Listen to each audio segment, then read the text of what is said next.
Mais vous savez, il ne faut pas parler théoriquement des films. Il faut les faire, il faut les montrer, c'est tout. À mesure que les femmes se familiarisent avec la technique et la possèdent naturellement, on change aussi le cinéma. Moi, j'aime bien dire aux acteurs que j'entends le bruit de leurs pensées, comme si c'était des cric-crac de mécanique. Oui, je crois que de toute façon, il est difficile à notre époque de ne pas être influencé par le cinéma. Bonjour à tous et bienvenue dans 3 films, une émission Cinésphère. Bonjour Benjamin et bonjour Guillaume. Bonjour les Mickaël, copains. bonjour Benjamin. Comment ça va? Ça va, même si Ça je suis un va. peu déprimé avec le thème de Benjamin qui était sur aussi de la Ça bonne va. humeur. C'était soit Ouais, ça, ça, soit les feel good movies. Ah oui, parce qu'on fait pas les feel good movies là du coup, c'est ça? D'accord. Oui, non, parce que pour Benjamin, il faut savoir que la frontière est très fine entre ces deux thèmes-là. Non, donc oui, c'est vrai qu'on est parti donc sur les films d'esclavage. Benjamin qui nous a joyeusement donné ça. Mais avant tout, avant de parler de tout ça, est-ce que vous pouvez me dire si vous avez vu des trucs ces derniers temps, Guillaume? Alors oui, j'ai vu pas mal de films ces derniers temps. J'ai vu pour la première fois Zootopie, qui me faisait envie depuis plusieurs années. Et j'ai passé un assez bon moment. C'est vraiment un bon petit dessin animé, avec un thème assez je trouve, comment dire, qui colle bien à notre époque, on va dire. Avec, Sur l'acceptation des autres. Ouais. L'acceptation Les différences, exactement ouais. des autres, des différences des autres, etc. Mais j'ai passé un bon moment. Je trouve surtout que le point fort sont les deux héros, le renard et le lapin là, mais j'ai oublié leur nom. Le côté buddy movie, c'est Judy et Nick. Ouais, voilà. Et même j'ai bien aimé les espèces de retournements de situation où on se dit ah, le maire est un traître, et je me disais bon bah c'est un peu habituel ça, et en fait tu te rends compte que non, lui il essayait de gérer un peu la crise comme il pouvait, mais en fait non, c'était pas lui le traître.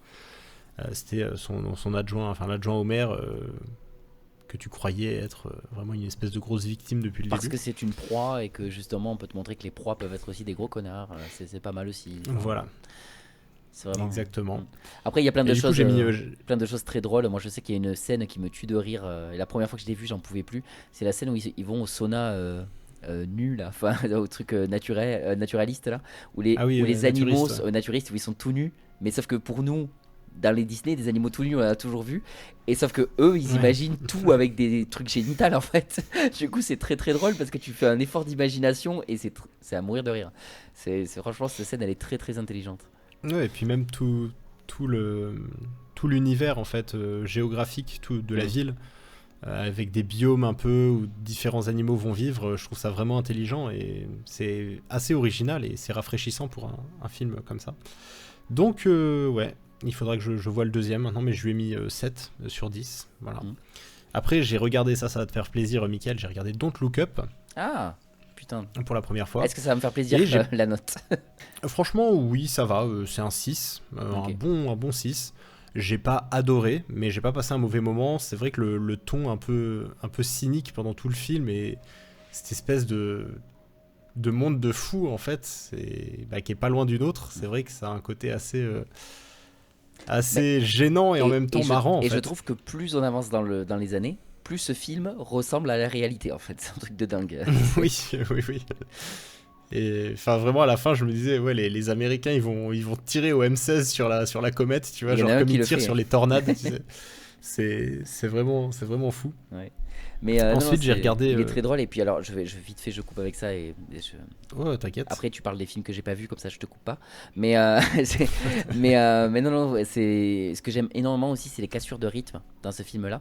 Il y a des moments où il y a des pétages de câbles avec la musique qui monte et ça coupe et ça passe à une scène d'après, tu sais, en plein milieu de la montée où le personnage est en train de péter un câble. Et moi j'adore les pétages de câbles de Jennifer Lawrence ou même de DiCaprio, les deux, hein. Mais quand ils pètent des câbles dans le film, mais t'as tellement envie d'être avec eux, de dire mais c'est fou comment personne vous écoute quoi. C'est un truc de dingue. Et puis enfin les gens n'en ont rien à foutre, c'est vraiment c'est le déni cosmique. Ouais, le film ça. porte bien son nom. Après j'ai regardé Kiss Kiss Bang Bang parce que j'ai vu The Nice Guys, j'ai revu The Nice Guys, mais je crois que j'en avais déjà parlé, voilà, qui est un film que j'aime beaucoup. Et c'est Shane Black qui l'a réalisé, tout comme Kiss Kiss Bang Bang, et j'ai cru comprendre que beaucoup de gens disaient The Nice Guy c'est le nouveau Kiss Kiss Bang Bang. Et c'est vrai qu'il y a une sacrée ressemblance, de toute façon c'est le même réalisateur, mais j'ai quand même passé un moins bon moment devant Kiss Kiss Bang Bang, et je me suis un peu ennuyé, c'est un petit 6 on va dire. Mais ça fait toujours plaisir, je sais pas, ça me fait toujours plaisir de voir Robert Downey Jr. moi dans les. Je connais pas du tout, je sais même pas voilà, tu vois, je viens d'apprendre que c'est Robert Downey Jr. Je connais deux noms, mais. C'est avec Robert Downey Jr. et Val Kilmer. Okay. Et il y a Michelle Monaghan aussi dedans. Et voilà, c'est un bon film.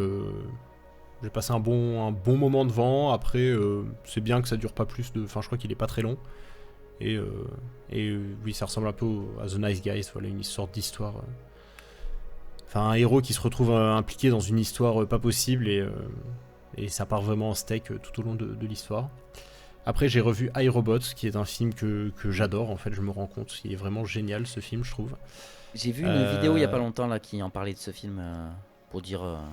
J'ai vu celle d'écran large aussi. Ouais, je parle de celle d'écran large, ouais. Et ils disent ce qui est bien, mais surtout ce qui est pas bien dans le film, et elle est assez intéressante en vrai. Mais moi je suis comme toi en fait, malgré les défauts, j'ai beaucoup d'affection pour ce film. Le plus gros défaut en fait que j'ai au film, c'est Will Smith en fait. Moi vraiment il m'a insupporté pendant tout le film, il est détestable son personnage, je me rappelais pas du tout. Pendant la vidéo ils mettent un gros focus sur Will Smith en disant qu'il y a quelques problèmes, voire plusieurs, qui viennent de lui justement. Ouais, honnêtement, moi je me rappelais d'un personnage super marrant et tout, et en le revoyant, non, je me suis dit, mais il est ultra antipathique, il est pas du tout plaisant, et c'est une espèce de tête de con qui parle mal à tout le monde, qui se comporte mal avec tout le monde, et du coup à la fin t'es là, oui, en fait je suis contre le héros, quoi, c'est... Et puis surtout que Will Smith de manière générale, je pense qu'humainement c'est un peu une merde, hein. Et du coup ça aide pas beaucoup hein, pour le rattraper. Et sinon j'ai vu 2 films là sur ces 2 derniers jours. J'ai vu Mad Max, le tout premier, sorti en 79. J'ai passé un assez mauvais moment, hein. C'est un film qui a vraiment vieilli et surtout qui m'a fait chier terriblement.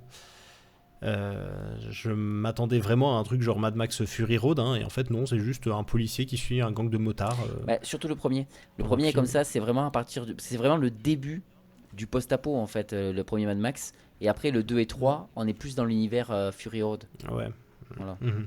Mais bon, ça reste après, c'est pas Fury Road non plus, hein. Fury Road on est quand même dans un niveau bien au-dessus, mais c'est fait 30 ans après, donc forcément.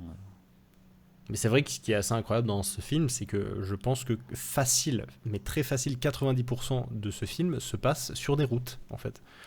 Et du coup, au bout d'un moment, les courses-poursuites, t'en peux plus, et surtout que, 79, ça a bientôt 50 ans, ça a un peu vieilli, hein, quand même. Et niveau rythme, surtout, c'était rude.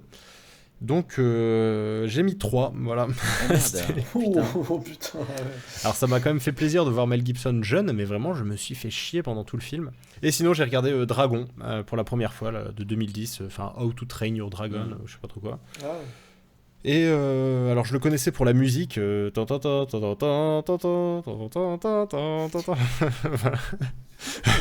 un grand classique. Un grand moment. Et j'ai passé, un bon moment aussi. Je pense que malheureusement, je suis plus trop la cible de ce genre de film. Mais d'un autre côté, je me dis, mais Zootopie... Il n'y a pas de cible dans Dragon, il est génial en fait. Dragon, les dernières fois où je l'ai revu, c'était genre, je devais... Alors peut-être que j'avais... Je sais pas si j'avais passé la trentaine ou pas, mais je sais que j'ai adoré, voire plus que la première fois où je l'ai vu en étant plus jeune, quoi. Ah ouais, dis donc, parce que moi je me suis fait la réflexion, je me suis dit j'ai peut-être loupé le coche, voilà, parce que j'ai mis 6 au film, c'est un 6 quoi. J'ai pas adoré, je me suis dit en fait ça doit être super quand t'es petit, et après j'ai repensé à Zootopie, tu vois, et je me suis dit non mais Zootopie j'ai été capable de beaucoup l'aimer, ou Monstres et compagnie, tu vois, si j'y pense aussi, c'est un film génial, Monstres et compagnie. Oui, Monstres et compagnie, là tu l'as découvert plus jeune, donc peut-être que ça avait joué dessus. Oui, mais c'est-à-dire que même si je le revois aujourd'hui, oui, il est toujours très bien. Peut-être qu'il y a la nostalgie qui va jouer, j'en sais rien, mais souvent maintenant quand je revois des dessins animés, je les ai tellement pas vus depuis quasiment 20 ans que en fait je me dis tu arrives à trop avoir un bien, jugement c'est objectif génial. et moi par exemple j'ai revu Ah oui, La Petite honnêtement, Sirène oui. en pensant que c'était un chef-d'œuvre et quand j'ai revu le film j'ai fait mais en fait j'aime pas La Petite Sirène, je trouve pas si bien que ça quoi. Ouais. Moi c'était Blanche-Neige, j'adorais quand j'étais petit et quand je l'ai revu j'ai fait mais c'est chiant, c'est terrible. Bon, après c'est un film qui a 90 ans mais c'est dur quoi. Et pareil avec The Mask par exemple, hein. The Mask c'était le film de mon enfance que j'ai vu je sais pas combien de fois et je l'ai revu là il y a quelques années et j'ai fait Ah ouais, ah ouais. ah merde. Voilà, ouais, c'est vrai que j'en gardais vraiment un meilleur souvenir, quoi. Que moi c'est vrai que j'ai revu Marie à tout prix il y a pas longtemps et je prends toujours autant de plaisir devant ce film. Marie à tout prix, oui, lui, celui-là, il est incroyable. C'est une madeleine quoi, c'est un truc de fou. Enfin voilà, c'était mes films du moment. Je sais pas si Benjamin, toi t'as vu des trucs. Ouais, moi j'ai vu quelques trucs alors depuis. Parce qu'on s'est vu pour le dernier 3 films, c'était il y a 2 semaines, alors je sais pas si. Je veux pas faire de doublon, mais bref. J'ai revu hier soir Palm Spring avec mon frère. Moi je l'avais déjà vu une fois et du coup j'ai montré à mon frère. Donc c'est un film Prime vidéo avec Adam Sandberg, je crois que c'est ça. Andy Samberg, le mec de Brooklyn Nine-Nine. Oui, c'est ça, de Brooklyn Andy Nine-Nine, Samberg. ouais. Voilà. Sandberg. C'est donc avec lui et l'autre, la fille qui partage l'affiche avec lui, je ne sais plus son nom. Et il est bien ce film, hein. Franchement c'est un 8 sur 10. C'est une bonne comédie qui est bien rythmée, qui a des bonnes blagues, il y a du fantastique un peu parce que c'est une histoire de boucle temporelle. Donc il y a un petit côté philosophique aussi et de questions que ça pose sur la vie, sur la zone de confort et tout. Voilà, sur ce mec qui se réveille dans cette boucle temporelle et qui est depuis, il sait plus tellement ça fait longtemps et il perd la notion du temps et du coup il a un peu l'impression à la fin du film qu'il a toujours été là quoi. Et quand quand il commence à réfléchir à éventuellement en sortir et tout, il y a tout ce truc de est-ce qu'il reste parce qu'il est bien dedans et parce qu'il a peur de retrouver le vrai monde et tout, sachant qu'il y a aussi une romance à côté, donc vraiment il y a plein de petites choses qui sont bien faites. Il y a J.K. Simon aussi. Et c'est marrant parce que du coup, juste avant d'enregistrer le podcast, je réécoutais le podcast qu'on a fait sur Damien Chazelle où on parlait de Whiplash. Et du coup, j'ai pensé à ce film que j'ai vu hier soir, donc qui fait pareil, un méchant aussi un peu. Enfin, un méchant bien dosé quand même. Et donc voilà, ouais, c'est bien si vous avez l'occasion. C'est sur Prime, il y a pas. C'est sur Prime, mais c'est gratuit. Voilà, c'est pas sur Prime où il faut louer 3 € en plus de l'abonnement que tu payes tous les mois. Bref. Donc c'est pas gratuit au final, si tu dois payer un abonnement pour le voir. Oui, non, mais je fais la différence parce que c'est vrai que sur Prime, il y a les deux. Tu payes l'abonnement et en plus tu peux payer des fois des films pour les louer. C'est vraiment un truc de fou ça, vraiment. Ouais. C'est un épisode de Black Mirror. C'est ça. Donc ça, c'était hier soir. Sinon, au cinéma, j'ai vu Gourou dans la semaine. Donc, le dernier film avec Pierre Ninet, que je n'ai pas spécialement aimé. Je trouve très moyen. Voilà, je n'ai pas détesté, mais c'est très Ça moyen. parle de quoi? C'est un gourou d'une secte ou rien à voir? En fait, c'est un parallèle entre le concept de gourou des sectes, mais en fait, c'est lui, il est coach en développement personnel, mais genre coach qui a une grosse communauté, et c'est le genre de gars qui va faire des grosses conférences un peu à l'américaine, avec des lumières partout, très en mode show, avec du son, des lumières, et du coup qui va dans le public pour leur parler, et puis il a cette éloquence et tout quand il parle aux gens, qui fait que du coup il y a plein de gens qui sont un peu corps et âme pour lui, quoi. Parce que voilà, il aide les gens psychologiquement et tout, mais sauf que derrière il y a toute une industrie et tout, avec des salariés, et puis le fait qu'il gagne beaucoup d'argent, mine de rien là-dessus et tout. Et du coup voilà, il y a des choses intéressantes, parce que déjà ça m'intéressait, ce côté-là ce truc à traiter, parce que c'est vrai que je me suis fait moi-même déjà la réflexion. Quand tu vois des gars comme ça à l'américaine qui sont devant des milliers de personnes à faire des conférences en te disant qu'il faut prendre soin de soi alors qu'ils te font payer genre des trucs très chers pour ça, il y a toujours un truc un peu ambigu que je trouvais déjà intéressant. Et c'est vrai qu'il y en a qui gueulent beaucoup et tout, et du coup il y a ce côté discours très, très enflammé et tout. Et c'est vrai qu'il y en a où je me suis dit, il y a ce côté gourou de secte avec tous ces gens qui... et donc voilà, je me disais, si le film parle là-dessus, ça peut être bien. Et il part là-dessus, et puis il dérive après, voilà, une fois qu'il a parlé de ça, il dérive sur un thriller, je trouve, un peu facile, avec des rebondissements un peu tirés par les cheveux, et voilà, du coup, j'ai trouvé ça long et pas crédible et pas réaliste. Enfin voilà, encore une fois, je regarde pas les films pour que ce soit réaliste, mais c'est plus cohérent le mot. Il y a plein de trucs que je trouve pas cohérents et que je trouve toujours un peu plus exagéré. J'ai l'impression que ça va de plus en plus dans l'exagération. Donc voilà, ça m'a pas convaincu. Et juste, je Euh, coupe pour dire que moi aussi j'ai vu le film, j'y suis allé aussi le voir. Et je suis d'accord avec tous les arguments de Benjamin, mais je l'ai quand même préféré. Parce que, je sais pas, exceptionnellement, même si je suis d'accord avec ces arguments-là, Parce que Pierre Ninet. non, même pas, parce que je suis pas un fan absolu de Pierre Ninet en plus. Mais je le trouve pas nul, hein, mais je suis pas. Voilà, il me laisse. Voilà, c'est un acteur, quoi. Indifférent, Ouais, ouais, c'est moi un acteur aussi, parmi d'autres en fait. Il est très bien. Quand je le vois, je suis. Ouais, voilà, il est bien. Mais c'est pas un mec où je suis trop content de le voir dans un film, quoi.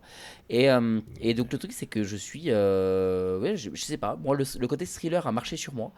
Et malgré tous les défauts, là où Benjamin s'est beaucoup attardé sur les défauts, et en tout cas, c'est quelque chose qui lui a réellement. Il s'est dit. Enfin, c'est pas, il a pas fait exprès, quoi, mais c'est comme ça. Les défauts lui ont plus sauté à la gueule. Moi, les défauts m'ont sauté à la gueule, mais je me suis dit, bah, c'est pas grave parce que je passe quand même un bon moment avec le côté thriller. Donc, moi, j'ai mis 6 sur 10 au film, mais ouais, je le trouvais. J'ai passé un bon moment quand même, malgré les défauts. Voilà. ouais, moi c'est plus un 4. Et non, j'y réfléchissais, mais oui, j'ai vu aussi, j'ai découvert le phénomène interplanétaire K-pop Demon Hunter. J'ai vu ça avec mon frère la semaine dernière. Donc c'est mon frère qui m'a dit, ah, ça te dirait de voir ce film? Et bon, ça ne m'étonnait pas venant de mon frère, parce que je sais que ça aurait pu lui plaire.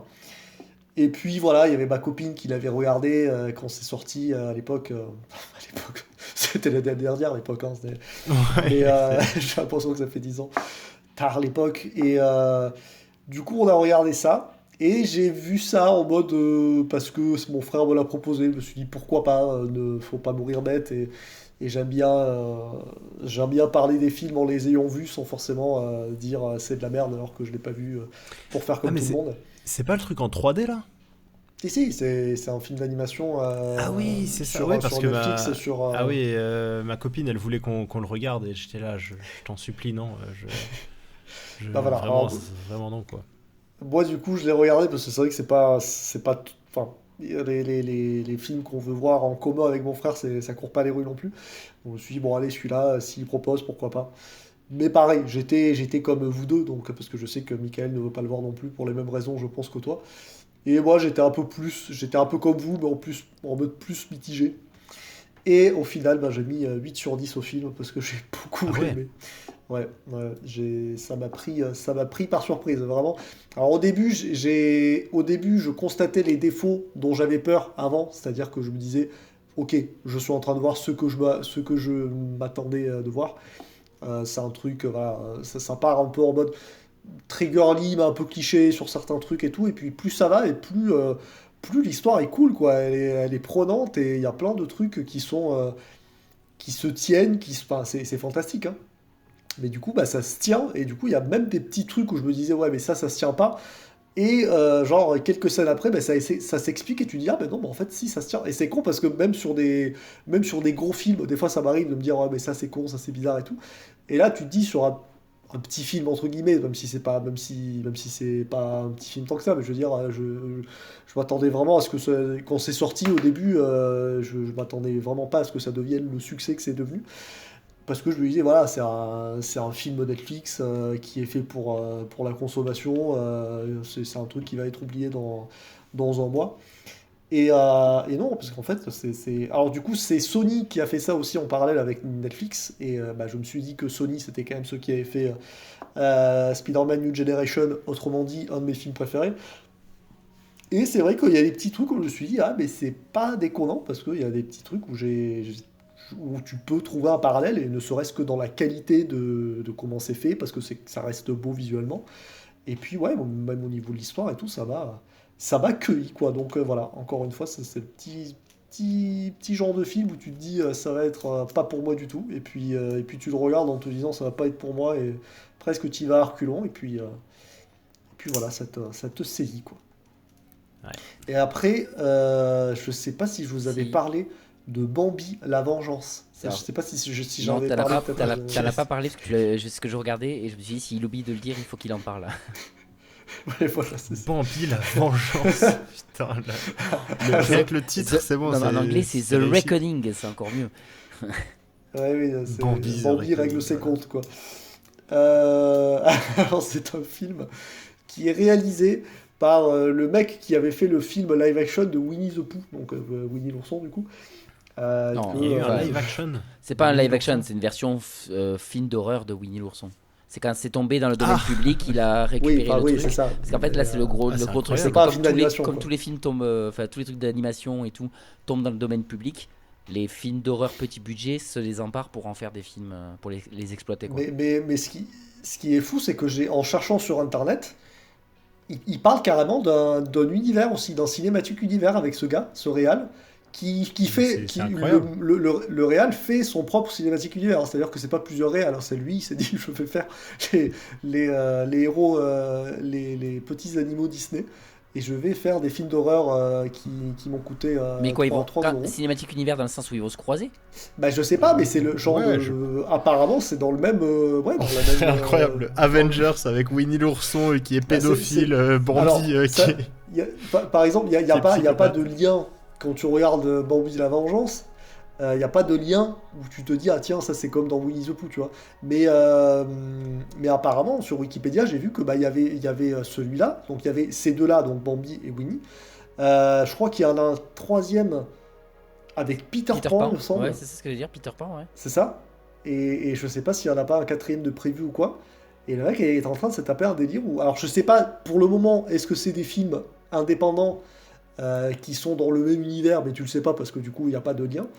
Et est-ce qu'un jour il va faire Ouais, c'est vrai un que petit moi film j'étais parti d'Avenger, juste que c'était du film d'exploitation, quoi, mais pas dans le C'est même incroyable, univers. Mais ouais. le principe est marrant.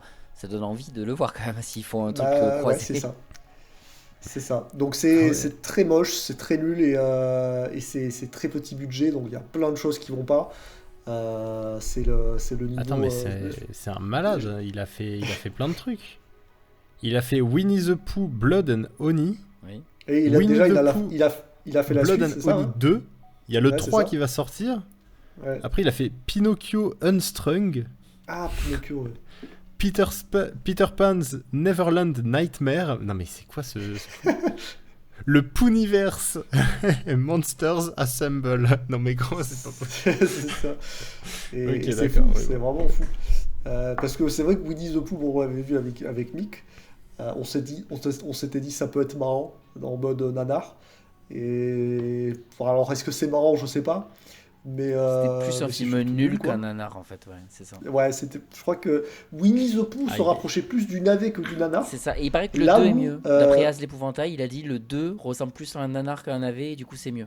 Ok, parce que bah, en vrai, Bambi la vengeance, il m'a fait plus penser aussi, je le rapprocherais plus du nanar que du navet, parce que l'ayant vu avec ma copine en buvant une bière et voilà, dans l'ambiance où on s'est mis en mode on va regarder un film à la con où on se prend pas la tête, bah on n'a pas été déçus entre guillemets parce qu'on s'attendait pas à un chef-d'œuvre. Et du coup, ouais, il y a un côté, c'est marrant de voir Bambi qui du coup, alors je te raconte l'histoire avec Guillaume. Mais C'est je Bambi. t'en supplie, oui. En fait, c'est la suite de Bambi 2, grosso modo, parce que déjà dans Bambi 2, le dessin animé, Bambi grandit et il se trouve une meuf apparemment. Et alors je sais pas si à la fin du 2, parce que j'ai pas vu Bambi 2, mais à la fin du 2, je sais pas s'il a un enfant ou si ça c'est imaginé dans Bambi la vengeance. Mais bref, ça te fait un parallèle bah, exactement comme dans Winnie the Pooh, hein, Mika. Tu sais, au tout début, il y a l'histoire en gros du dessin animé, et après on te montre la suite. Et là c'est pareil, ça te montre l'histoire de Bambi, après ça te parle avec la suite de Bambi 2, et du coup après le film commence en te disant que la femme de Bambi s'est fait écraser sur la route, donc elle est morte, et je crois que pareil, il y avait son fils aussi qui est mort, écrasé par ce gars, ou il est Ouais, bien mort sûr, d'une autre ouais. manière. Et du coup, il voue une haine envers les êtres humains, Bambi, parce qu'ils se sont dit, bah, c'est quand même de ma part, parce qu'ils ont tué ma mère, ma femme et mon fils. Du coup, je vais tous les niquer. Et sauf que, Orca, en fait. c'est ça. Sauf que il se met à boire dans une rivière qui est intoxiquée par les méchants humains qui le détestent tant. et elle a intoxiqué, et du coup ça devient un mutant, une espèce de cerf mi-zombie, mi-infecté, truc chelou qui devient très gros et très avec des dents pointues et tout, genre monstrueux. Et du coup, c'est Bambi qui chasse des êtres humains qui passaient par là. Donc, du coup, on suit une famille totalement random dans un film américain d'horreur à petit budget. Et il les tue, voilà, de manière, assez rigolote et what the fuckesque. Mais voilà, ça dure même pas 1 heure et demie, je crois. Et c'est le temps que ça doit durer. Et, C'est vrai qu'en tout cas, ça fait envie, quand même. C'est vrai que ça me... En vrai, c'est fascinant. divertissant. Voilà. C'est pour ça que je ne vais pas en dire plus, mais bon, c'est rigolo, quoi. Voilà. Moi de mon côté, j'ai revu l'année dernière à Marienbad, que j'avais vu au cinéma l'année dernière justement pour un festival de cinéma. J'avais hésité, j'avais mis un 8, mais le film m'est resté vachement en tête, il me hantait, j'y pensais tout le temps, et je me suis dit, je veux revoir ce film. En fait, j'étais presque à en trembler comme s'il me fallait ma dose. J'ai revu le film et je suis passé de 8 à 10. Je pense que ce film est un des plus gros chefs-d'œuvre que j'ai vu de ma vie en fait. Et j'en parlerai pas plus parce que un jour vous l'aurez dans le podcast. Voilà, je sais déjà le thème que je vais en faire. Et je vous conseille aussi de vous armer d'une boîte de Doliprane avant de voir le film. Voilà. Parce que Guillaume, je suis désolé, je sais que tu vas pas aimer. Mais je veux que vous le voyez quand même. Je veux que vous compreniez pourquoi j'aime ce film. Voilà. Non, mais pas de problème, ça me fera plaisir de voilà. découvrir ce film que tu aimes tant. C'est génial quand il nous dit ça, Mick. Je sais que vous allez pas aimer. Non, regardez-le. Benjamin, je sais pas. Peut-être que Benjamin. Laisse-nous tranquille, Mick. Benjamin, toi, c'est qui tout double. Soit ça va complètement alors peut-être pas rentrer dedans comme moi, mais voilà, tu vas partir sur un 7-8 et tu vas dire ouais, franchement, c'était assez. J'aime bien la curiosité et tout. Soit tu vas dire non, moi aussi ça m'a fait chier de ouf, tu vois. C'est soit Lost Highway, c'est soit Pierrot le Fou. Voilà, je pense que on est dans ce truc-là. Sur l'échelle de Benjamin. De Lost Highway à Pierrot le Fou, tu le mets à combien? Ensuite, je suis allé voir au cinéma Hamnet, le nouveau film de Chloé Zhao, qui est un film sur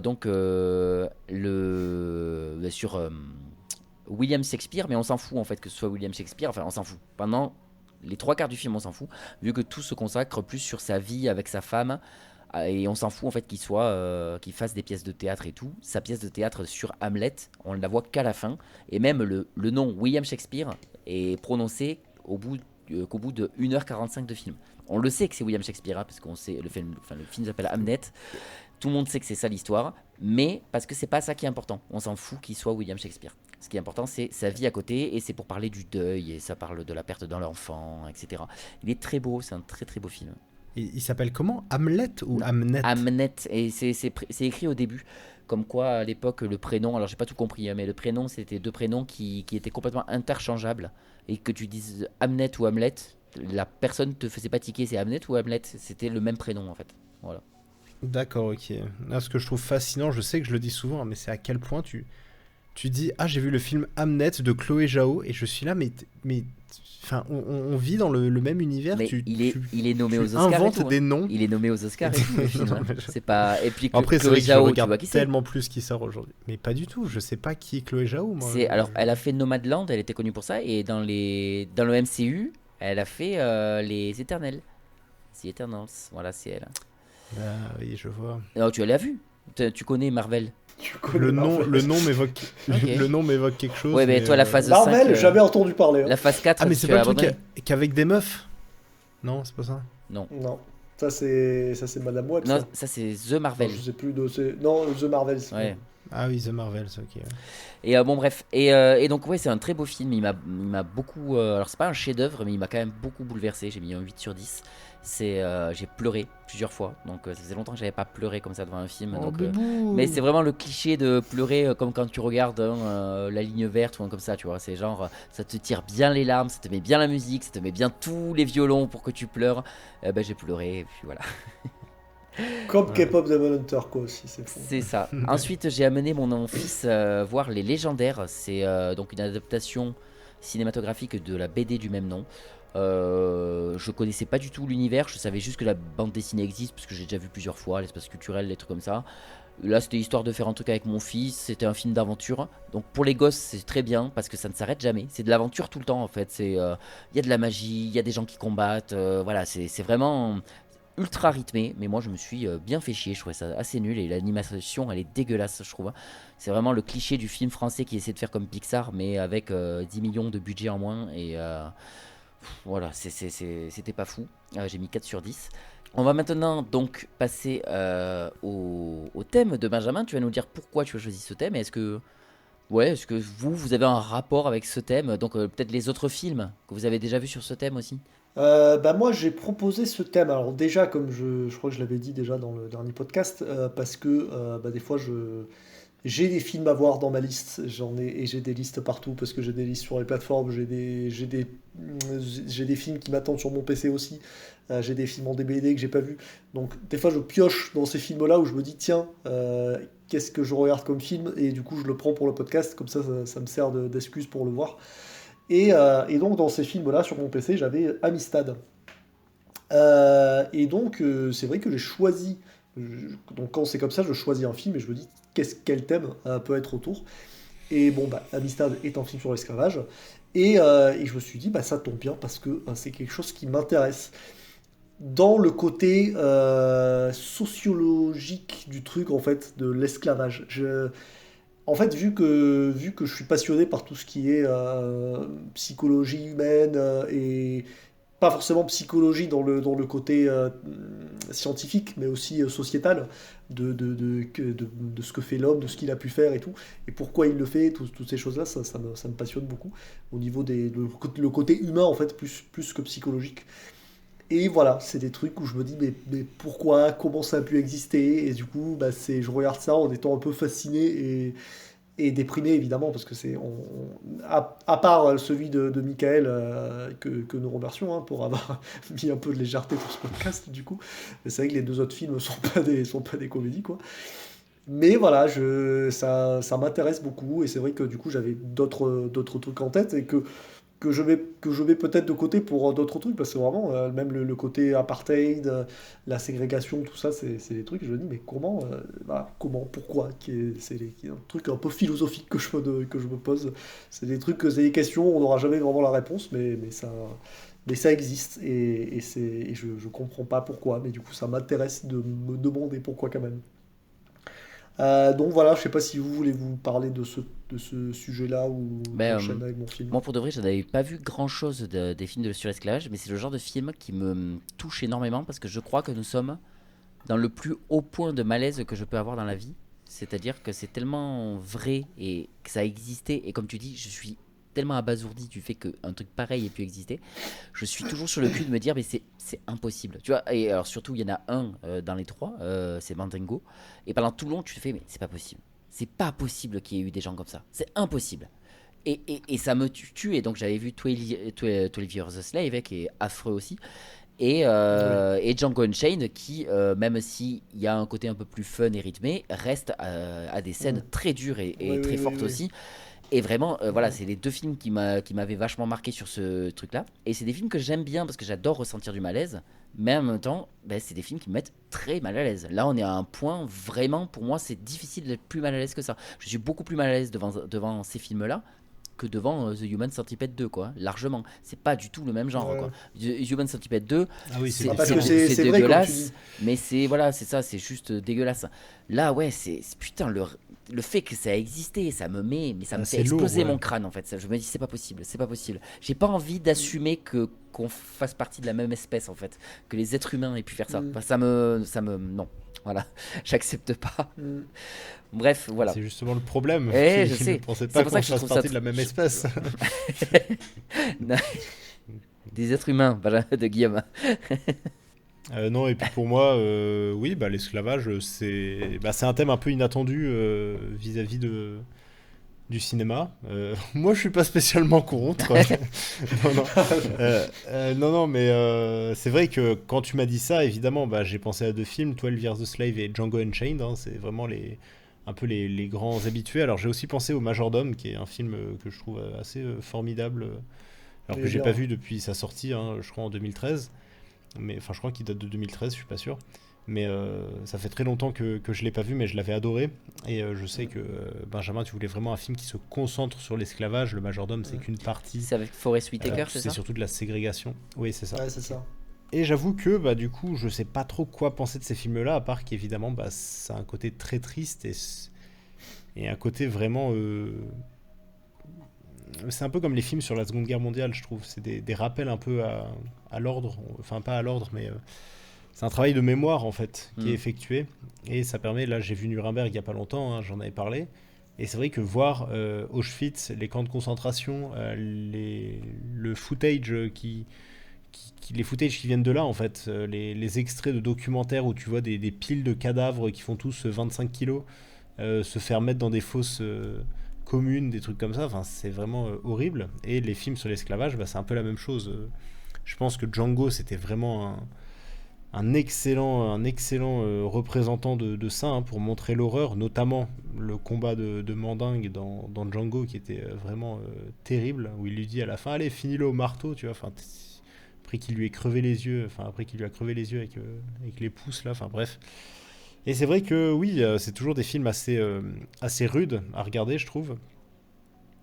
Après là, voilà, enfin on en parlera à chaque fois qu'on reviendra sur des films, mais oui, ça n'a pas forcément été le mot d'ordre pour moi. On va commencer avec ton film, Benjamin. Donc du coup, est-ce que tu peux nous dire ce que tu choisis et enchaîner avec ta critique?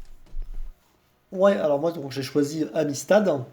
Et il y a un truc aussi que je rajoute juste sur la raison pour laquelle ça m'intéresse, c'est qu'il y a quand même un côté historique aussi qui est toujours intéressant de voir, voilà, de savoir quoi, d'en savoir un peu plus sur la période, sur les années, les époques et tout de ça. Et c'est vrai que bah, j'ai aussi, je sais pas si on peut dire une passion, mais c'est vrai que tout ce qui est lié aux États-Unis m'intéresse aussi. Voilà, c'est vrai que c'est très. Enfin là, c'est vrai que sur trois films, bon, moi, il y en a deux qui se passent en pleine histoire des États-Unis. Même si là, le troisième, c'est plus l'esclavage français, donc enfin, des colons français, donc c'est aussi intéressant de justement à pas avoir trois films que sur les États-Unis. Mais voilà, c'est ça aussi qui peut m'intéresser. Et donc voilà, Amistad, film de Steven Spielberg de 97, je crois, il me semble, je sais plus, des années 90, quoi, fin 90, et donc avec un beau casting. Il y a J'avoue que le casting, il est assez incroyable, hein. Ouais. Matthew McConaughey, il y a Morgan Freeman qui fait un second rôle, il y a Bill Skarsgård qui fait un autre. Pareil, il y a. Enfin, le personnage principal, alors je sais plus le nom du Renoir, du coup, l'acteur. Jimon Onsu. Voilà, donc lui qui est dans le rôle principal du leader des esclaves, on va dire, en gros. Donc voilà, après, mais il y a Matthew McConaughey qui a aussi un des deux rôles principaux, quoi. Et après, voilà, en secondaire, on a Morgan Freeman, Bill Skarsgård, Anthony Hopkins. Et c'est déjà pas mal. Sachant que, en parlant d'acteurs, alors moi d'abord j'ai bien aimé ce film. Je trouve que c'est un film, le genre de film un peu valeur sûre pour moi.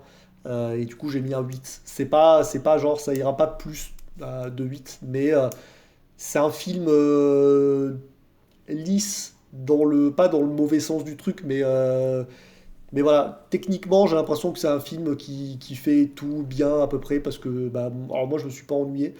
Je trouve l'histoire intéressante, je trouve que les acteurs sont tous bons, et donc j'en reviens à le Renoir principal.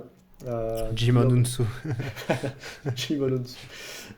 Qui mec de pète la Gladiator. classe, mais mon Dieu, ouais. Ah, mais il est Mais incroyable, mon ce Dieu, mec. que ce gars, mais à chaque scène, quoi. Et puis en plus, bon, c'est vrai qu'il y a la réal de Steven Spielberg qui le met en mode iconique à chaque fois. Enfin, la première fois où tu le vois, où le film commence dans un bateau, en fait. Donc le bateau s'appelle l'Amistad. Et du coup, il y a des esclaves dans ce bateau qui sont pris, qui ont été capturés en fait par des Espagnols. Le bateau, l'Amistad, est espagnol. Et du coup, ça commence avec la rébellion des esclaves du bateau qui prennent le contrôle du bateau et qui tuent les Espagnols qu'il y a dessus, sauf deux. Et donc il y a notamment un plan en contre-plongée où du coup Jimon Onsu plante le gars avec un orage, et sachant qu'il y a de très belles lumières avec juste le fait que ce soit tout noir et t'as quelques éclairs qui éclaire la scène. Je trouve cette première scène vraiment magnifique. Et voilà, tu vois, ce plan iconique de lui à moitié à poil, parce que bah, voilà, il n'avait pas grand-chose en mode tenue juste qui lui cache ses parties, et puis c'est tout, quoi.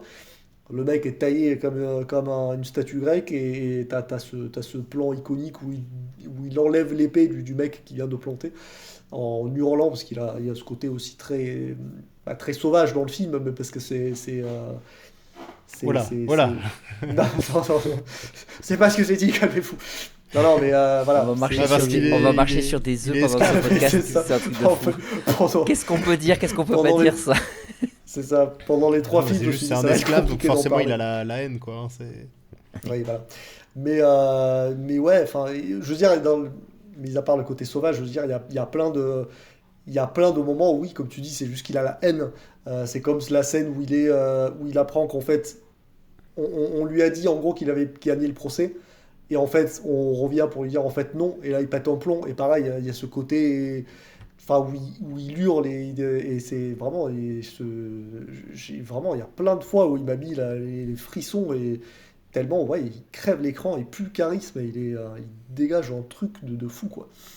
Et donc voilà, donc l'histoire fait que ce bateau-là est intercepté par les Américains. Et du coup, les esclaves sont ramenés en Amérique. Et il y a tout un procès qui fait qu'est-ce qu'on fait de ces esclaves? Est-ce qu'on les rend aux Espagnols parce que c'était un bateau espagnol? Est-ce que on les rend ou est-ce qu'on les tue tout simplement parce qu'ils se sont rebellés et qu'ils ont tué des gens? Ou est-ce qu'on les récupère, vu que c'est nous qui les Est-ce avons qu'on le capturés, récupère? Voilà. etc. Je crois qu'il y a trois camps dans le procès en gros.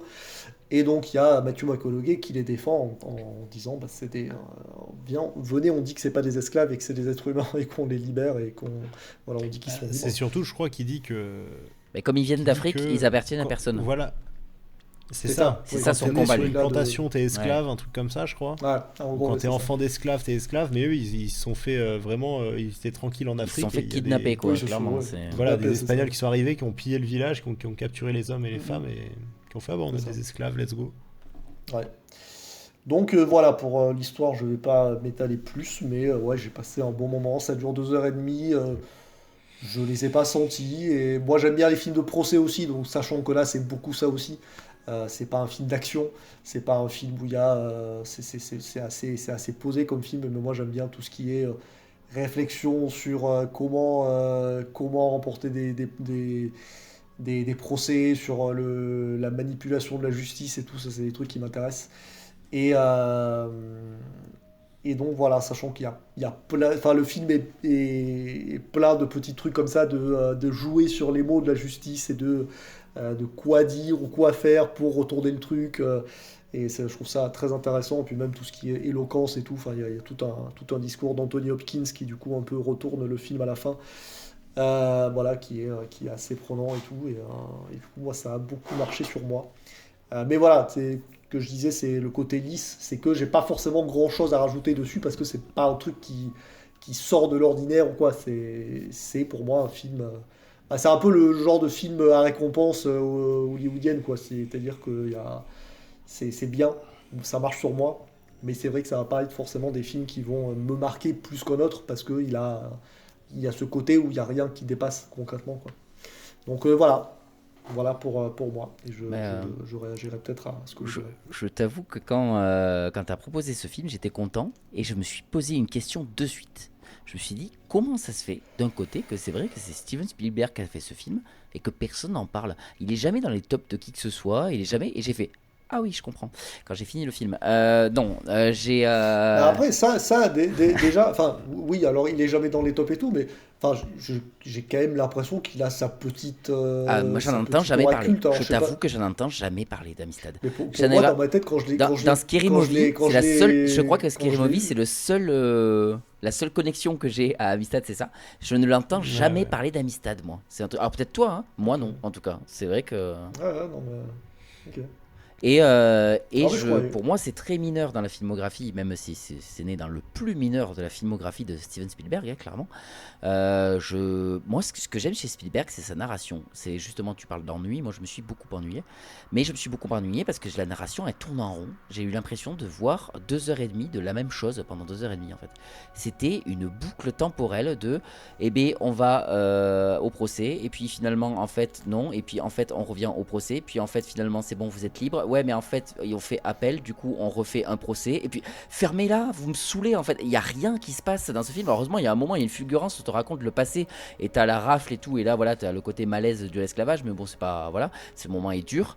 Mais donc, le moment sur le bateau, et je crois que le moment vraiment affreux, c'est le moment où ils sont tous enchaînés les uns aux autres et qu'il les noie un par un. Là, tu fais, oh là là, j'en pouvais plus, c'était horrible cette scène. C'est la scène hardcore du film. Ouais. Je suis d'accord avec toi, moi, en fait, au début, j'étais super bien parti. Alors, le côté stroboscopique des éclairs me saoulait. Le décor me saoulait, je me disais j'ai l'impression que c'est super moche, que vous aviez fait avec pas grand chose niveau décor, vous aviez un truc Pirates des Caraïbes, mais que à l'intérieur du bateau, vous aviez pas la mer quoi. Et j'avais cette sensation, j'ai fait oh là là, mais il est où le budget là-dedans? Puis après il y a le magnifique plan que tu dis de Jimon Onsu là où tu le vois vraiment en contre-plongée et qui est incroyable, vraiment et là j'ai fait ok, si le film est comme ça tout le long, ça va me prendre du début à la fin. Et ça me prend pas, et surtout, et vraiment pour moi le plus... à quel point, à part Jimon Onsu, et ça je suis entièrement d'accord avec toi, il crève l'écran, mais il n'y a pas un seul autre acteur qui vaut le coup, je trouve. Tous les autres sont au minimum de leur jeu. C'est pas qu'ils jouent mal, ils jouent pas. Je trouve que Matthew McConaughey, il est inexistant. Alors, Anthony Hopkins, tu le vois à la fin. Il a un discours. En fait, vraiment, tu sens qu'ils ont tout fait voilà. Il a un monologue de fin. Quoi. Il est quand même sur l'affiche. Hein. Ouais. Il est quand même. Il y a des affiches où il est dessus. C'est parce que voilà, il a le monologue de fin où il parle pendant 5 minutes sans s'arrêter. Mais après, en fait, et même comment il s'appelle. Morgan Freeman, il sert à rien. Enfin, je trouve que personne ne sert à rien dans ce film. Même, tu parles de Matthew McConaughey. Oui, heureusement qu'il est là pour être avocat, mais je trouve qu'il a tellement zéro charisme que j'étais pas du tout dedans. Il y avait que Jimon Onsu qui valait le coup. Et donc, du coup, moi, j'ai pas aimé le film. J'ai pas passé un bon moment. Je me suis fait chier. J'ai trouvé ça répétitif. J'ai trouvé les personnages assez creux. Et je trouve le film oubliable, mais à un point. Mais c'est vraiment, j'arrive même pas à imaginer que c'est un grand film, tu vois, comme tu dis, le côté un peu ça coche toutes les cases du film à Oscar, mais pour moi même pas. Ce film coche aucune case, il est vraiment, je trouve, très très très mineur en fait. Voilà, il aurait pu être réalisé par un Pékin lambda, que ça m'aurait fait la même chose.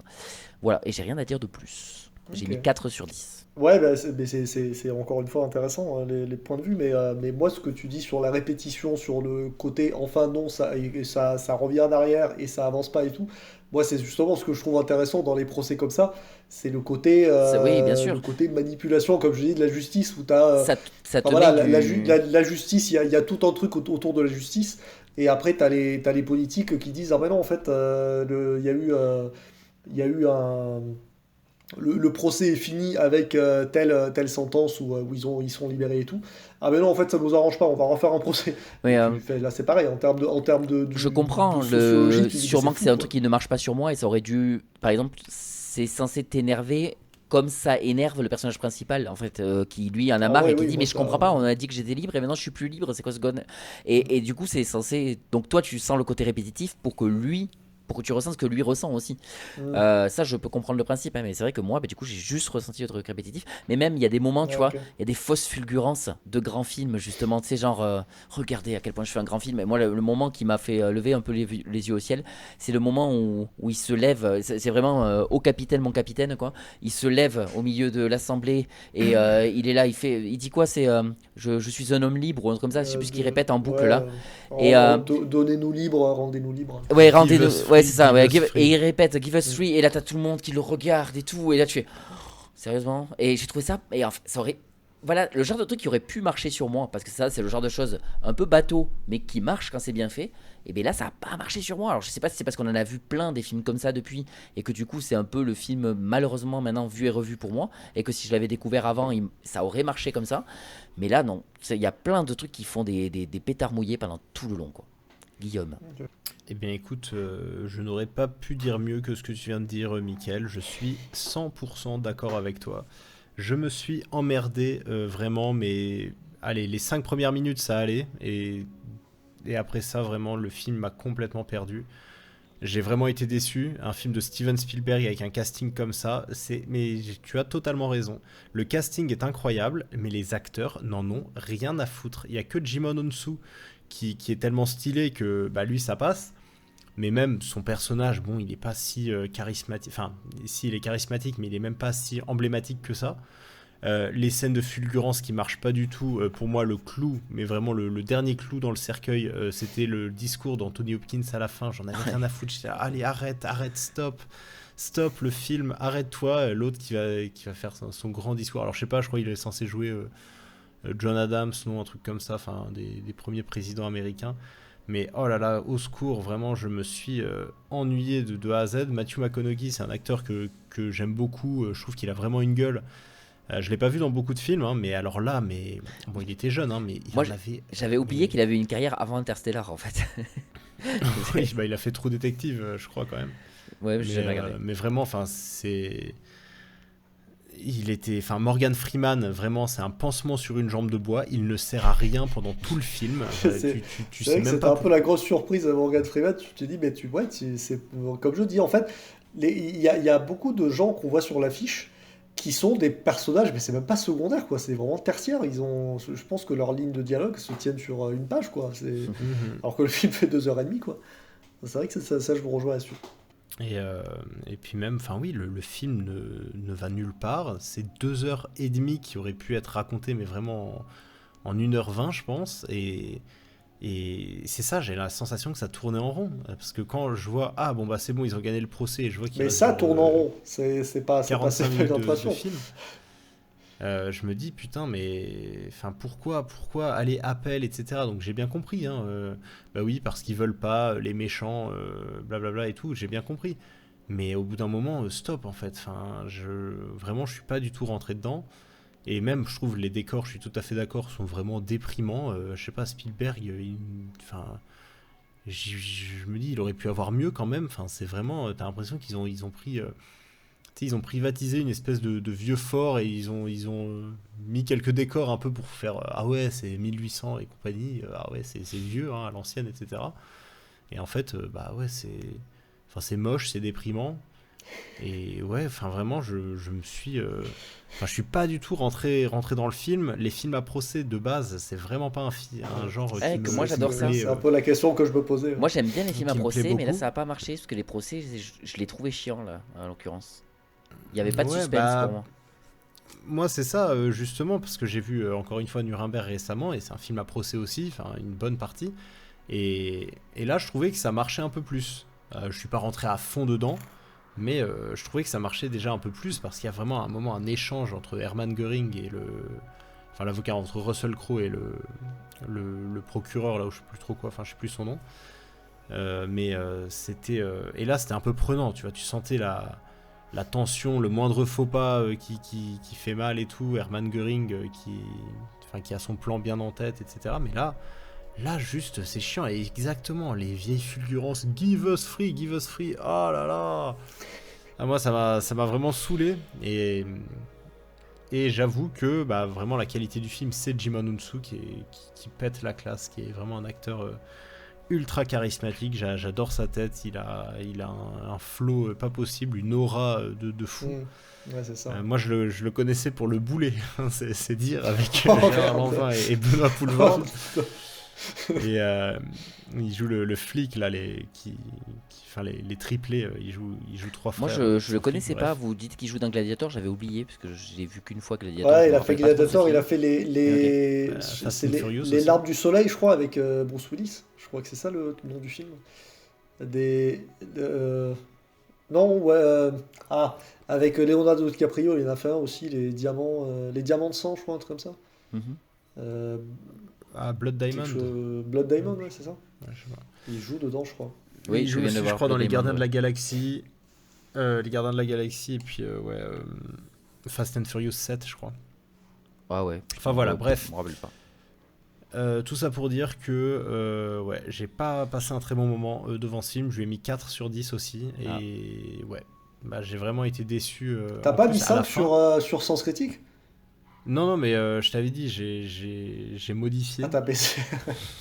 Parce que du coup, quand je l'ai noté, j'ai vu moyenne 4,5. J'ai fait ah, mes collègues n'ont pas beaucoup apprécié, visiblement. Ou alors il y en a mis un qui est à midi, c'est l'autre 20, ou un truc comme ça. Mais bon, Non, mais surtout, ce qui est incroyable, je trouve, là-dedans, c'est qu'à la fin, moi, j'avais oublié que c'était Spielberg qui avait fait le film. Je m'étais dit, oh, c'est chiant, le film se termine, je vois directed by Steven Spielberg. Et nous, on a une conversation sur WhatsApp où on se parle. Et on se dit, quand on a vu les films, on met par exemple Amistad avec un check, quoi, un check vert là, pour dire qu'on l'a vu. Et là, au lieu de mettre le titre, moi j'ai mis quoi ? C'était réalisé par Steven Spielberg, parce que j'avais complètement oublié. Et vraiment, je me suis fait chier. Après, Spielberg, c'est pas comme Cameron, hein. Il a fait beaucoup de films et il y en a certains qui sont vraiment des pétards mouillés. Je pense que c'est le meilleur terme. Qui ont vraiment pas bien marché. Et Amistad, c'est un exemple parfait de ça. Quand t'as mis ce check-là avec c'est Spielberg qui l'a réalisé, c'est ce que je t'ai répondu. J'ai dit, il n'a pas fait que des chefs-d'œuvre non plus. Dans sa filmographie, il a fait des films évidemment qui ont révolutionné le cinéma et tout. Mais je veux dire, il a fait beaucoup de films et il n'y a pas que des trucs qui ont révolutionné le cinéma, loin de là, quoi. Donc voilà. Alors par contre, mention spéciale à quelque chose que moi j'ai bien aimé, c'est le parti pris de pas forcément tout traduire au niveau des langues pour qu'on soit un peu perdu. Et il y a plein de moments où il parle africain et vraiment des longues séquences où il parle africain et c'est pas sous-titré. Et il y a vraiment que quelques scènes c'est pas où ils une vont langue le l'africain sous-titrer par contre. quand ils vont. J'attendais. Oui, pardon, oui, tu as raison. C'est quel pays déjà? Je sais plus, mais le nom du dialecte a un nom précis que je ne pas redonner. Ah, c'est le Mengue, non? C'est pas un truc comme ça? Le Mengue, ouais. Le Mengue. Donc il ne parle pas Mengue, voilà. Enfin, il ne s'est pas sous-titré. Il y a des moments où ils vont sous-titrer parce qu'ils parlent entre eux ou quoi que ce soit, mais même les trois quarts du temps, c'est juste pour nous perdre, pour vraiment sentir la différence et tout, et c'est bien fait. Ça j'ai bien aimé. Le coup de pas tout sous-titrer, c'est pareil. Le parti pris est assez bon. Et j'allais oublier, mais c'est vrai que tu le soulignes, donc je réagis. Et c'est vrai qu'il y a quand même une grosse partie du film qui est basée aussi sur la communication entre deux peuples qui ne parlent pas la même langue et qui ne sont pas dans un truc où ils peuvent avoir des... Enfin, genre, ils partent vraiment de zéro, quoi. C'est vrai que maintenant... t'as des trucs où tu peux parler à peu près avec n'importe qui, genre l'anglais par exemple, mais des fois, alors c'est pas du tout traité pareil, mais je dirais il y a un peu ce côté presque premier contact, où il y a vraiment, on part de zéro, et on doit communiquer avec ce peuple, et du coup t'as un vieux gars qui essaye de traduire au début, et qui dit que de la merde, parce qu'en fait il se rend compte que du coup il est vraiment... surtout, tu sens vraiment le gars il a menti sur son CV, quoi, c'est vraiment... C'est ça, il a vraiment aucune notion de cette langue, et du coup il fait genre, mais... Et du coup c'est vrai qu'il y a une grosse partie, surtout au début du film, mais qui est basée là-dessus, et du coup d'ailleurs c'est le mec de 12 Years a Slave qui sert après de traducteur. Et oh là, il a un nom c'est pareil. Chiwetel et Ejiofor, un truc comme ça. C'est ça. J'ai pas envie d'être raciste, donc je vais pas tenter de dire son nom, mais c'est lui. Et je suis là pour ça, t'inquiète pas. Et juste la langue, ils viennent du Sierra Leone, et la langue c'est le Mende. Pas le Mengue, c'est le Mende. Voilà. Mais oui, et par rapport à la langue, moi il y a un moment que j'aime bien, mais après, parce que là, voilà, on est totalement dans ma cam, j'adore quand ça parle de langue, etc. Pardon, mais la langue, voilà, les culturelles, tout ça, pas anatomique. Il y a un moment où ils disent quelque chose qui est intéressant, et j'aime bien aussi, ça prouve aussi que les langues sont quelque chose de entièrement culturel. C'est le moment où il dit... En gros, il y a un peut-être, et il dit mais je peux pas le traduire parce que eux c'est soit tu le fais soit tu le fais pas. Je peux pas traduire un truc du on va peut-être le faire ou quoi que ce soit. C'est j'aurais dû. Il y a pas de j'aurais dû. Ils disent il y a pas ils ont pas ce concept eux. Et du coup tu fais putain mais c'est génial. Enfin moi je trouve ça super intéressant ça aussi c'est culturellement c'est trop intéressant. Tu vois ça rajoute un point au film je pense. Il a au moins 7 là. Mais il quémande. C'est pour ça qu'il Benjamin, c'est pour ça qu'il a 4 le film, qu'il a pas 2 ou 3. Allez, film suivant. Mais oui, allez, si vous voulez, film suivant. Alors j'ai déjà dit le titre 6 fois déjà, mais Guillaume, est-ce que tu peux nous dire quel est le film que tu as choisi? Oui, alors moi j'ai choisi le film Mandingo, qui est un film dont je n'avais jamais entendu parler, sorti en 1975. Comme nous trois, vraiment. Oui, bah quand tu m'as dit ça, j'ai cherché, et puis j'ai vu celui-là, et je me suis dit, ok, bon bah un film sur les mandingues, pourquoi pas, ok, allez, c'est parti. Et qui raconte l'histoire d'une plantation, donc sûrement en Amérique, enfin aux États-Unis, dans le sud des États-Unis, et d'une famille en gros, qui dirige une plantation, qui va faire ses courses d'esclaves, hein, n'est-ce pas, au début du film, et puis ils vont acheter un mandingue du coup, et voilà, il va. En fait, c'est ça qui est bizarre, c'est que le film ne raconte même pas l'histoire d'un mandingue. Donc les mandingues, c'était les combattants un peu chez les esclaves en gros. Du coup, voilà, ça raconte donc l'histoire de ce mec hein, qui arrive dans la plantation, et en fait, ça va être un peu les feux de l'amour, ce film. C'est-à-dire que on va suivre plusieurs personnages, et puis on va avoir T'as déjà vu les feux de l'amour? Ouais, oui. Non, mais ce que je veux dire, c'est que moi, je m'attendais vraiment à ce que ce soit un film où tu vois que des combats de rue, tu vois, où t'as des mecs qui se battent à mort de manière horrible. Surtout tout ça, que d'après ce que j'ai compris, c'est un boxeur en plus, l'acteur qui joue. Oui, à la donc base, tu te dis, ça va bastonner sec quoi. Il y a une baston. Enfin, deux. Et oui, qui est très très mauvaise d'ailleurs, qui après un énorme coup de vieux, je trouve.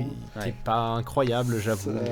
Ça me fait penser à des scènes de lutte dans Foxcatcher quoi, à peu près. Niveau ennui des scènes d'action quoi. T'as dit Foxcatcher, j'ai vieilli prématurément là, c'est terrible, hein, vraiment, je veux oublier ce film. Mais du coup, oui, en fait, ce à quoi je ne m'attendais pas du tout, c'est que il y a un blanc dans la famille qui gère la plantation, qui est le fils ou un truc comme ça, qui a eu un...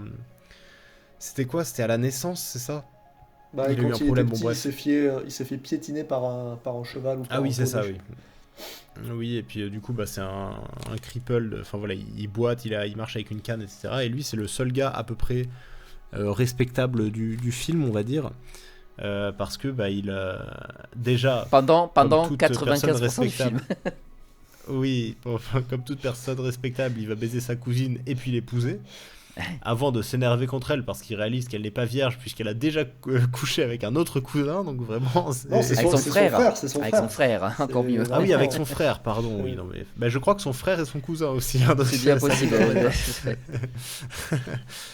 mais bon, du coup, le couple de blancs, voilà, de bons blancs, ne s'entend pas très bien, et lui, il s'occupe plutôt bien de ses esclaves, on va dire. Et il va tomber amoureux d'une alors je me souviens plus comment ils appellent dans le film, je sais pas si c'est les femmes esclaves, je sais plus comment ils les appellent, enfin bref. Bon, il va tomber amoureux d'une de c'est pas ça Non, c'est un autre truc, c'est un autre nom, mais j'ai oublié. Et enfin bref. Il va tomber amoureux d'une de ses esclaves, et en fait ça va être l'histoire de ce gars avec cette esclave, et en même temps l'embrouille avec sa femme qui le déteste, et puis la vie au cœur de cette plantation entrecoupée de moments avec le héros, juste, enfin je sais pas comment dire, le mandingue, voilà, qui est un peu le fil rouge du film. Et pour se venger, elle va finir par coucher avec lui, et elle va tomber enceinte de cette esclave, et du coup voilà, ça va être une sorte de croisement de couple, et puis à la fin ils vont essayer de faire oublier l'incident. Mais du coup, tout ça pour dire que bon, à la fin, c'est vrai que le héros ne devient plus si gentil que ça, hein, puisqu'il fait bouillir un wok gigantesque, et il dit au mandingue, t'as couché avec ma femme, va dans l'eau bouillante, et puis il finit par le tuer en l'ébouillantant et tout. Enfin, c'est assez terrible. Enfin, je sais pas s'il meurt. Si. Au final, il meurt. Tout le monde meurt. Il se prend deux balles, il est jeté dans l'eau bouillante, et après il se fait enfourcher littéralement. Voilà. Oui, mais t'es sûr qu'il est mort? On le voit pas vraiment. En fait, il y a un 2. Et en fait, vous savez pas qu'il y a Mandingo The Reckoning qui existe. Voilà, c'est ce que j'allais dire. Et puis à la fin, oui, ça part en steak. C'est un autre esclave qui lui vient en aide et qui en peut plus, qui va prendre un fusil et qui va tuer le père, hein, donc le gérant de la plantation. Enfin bref, bon voilà, de toute façon, on s'en fout un peu du scénario.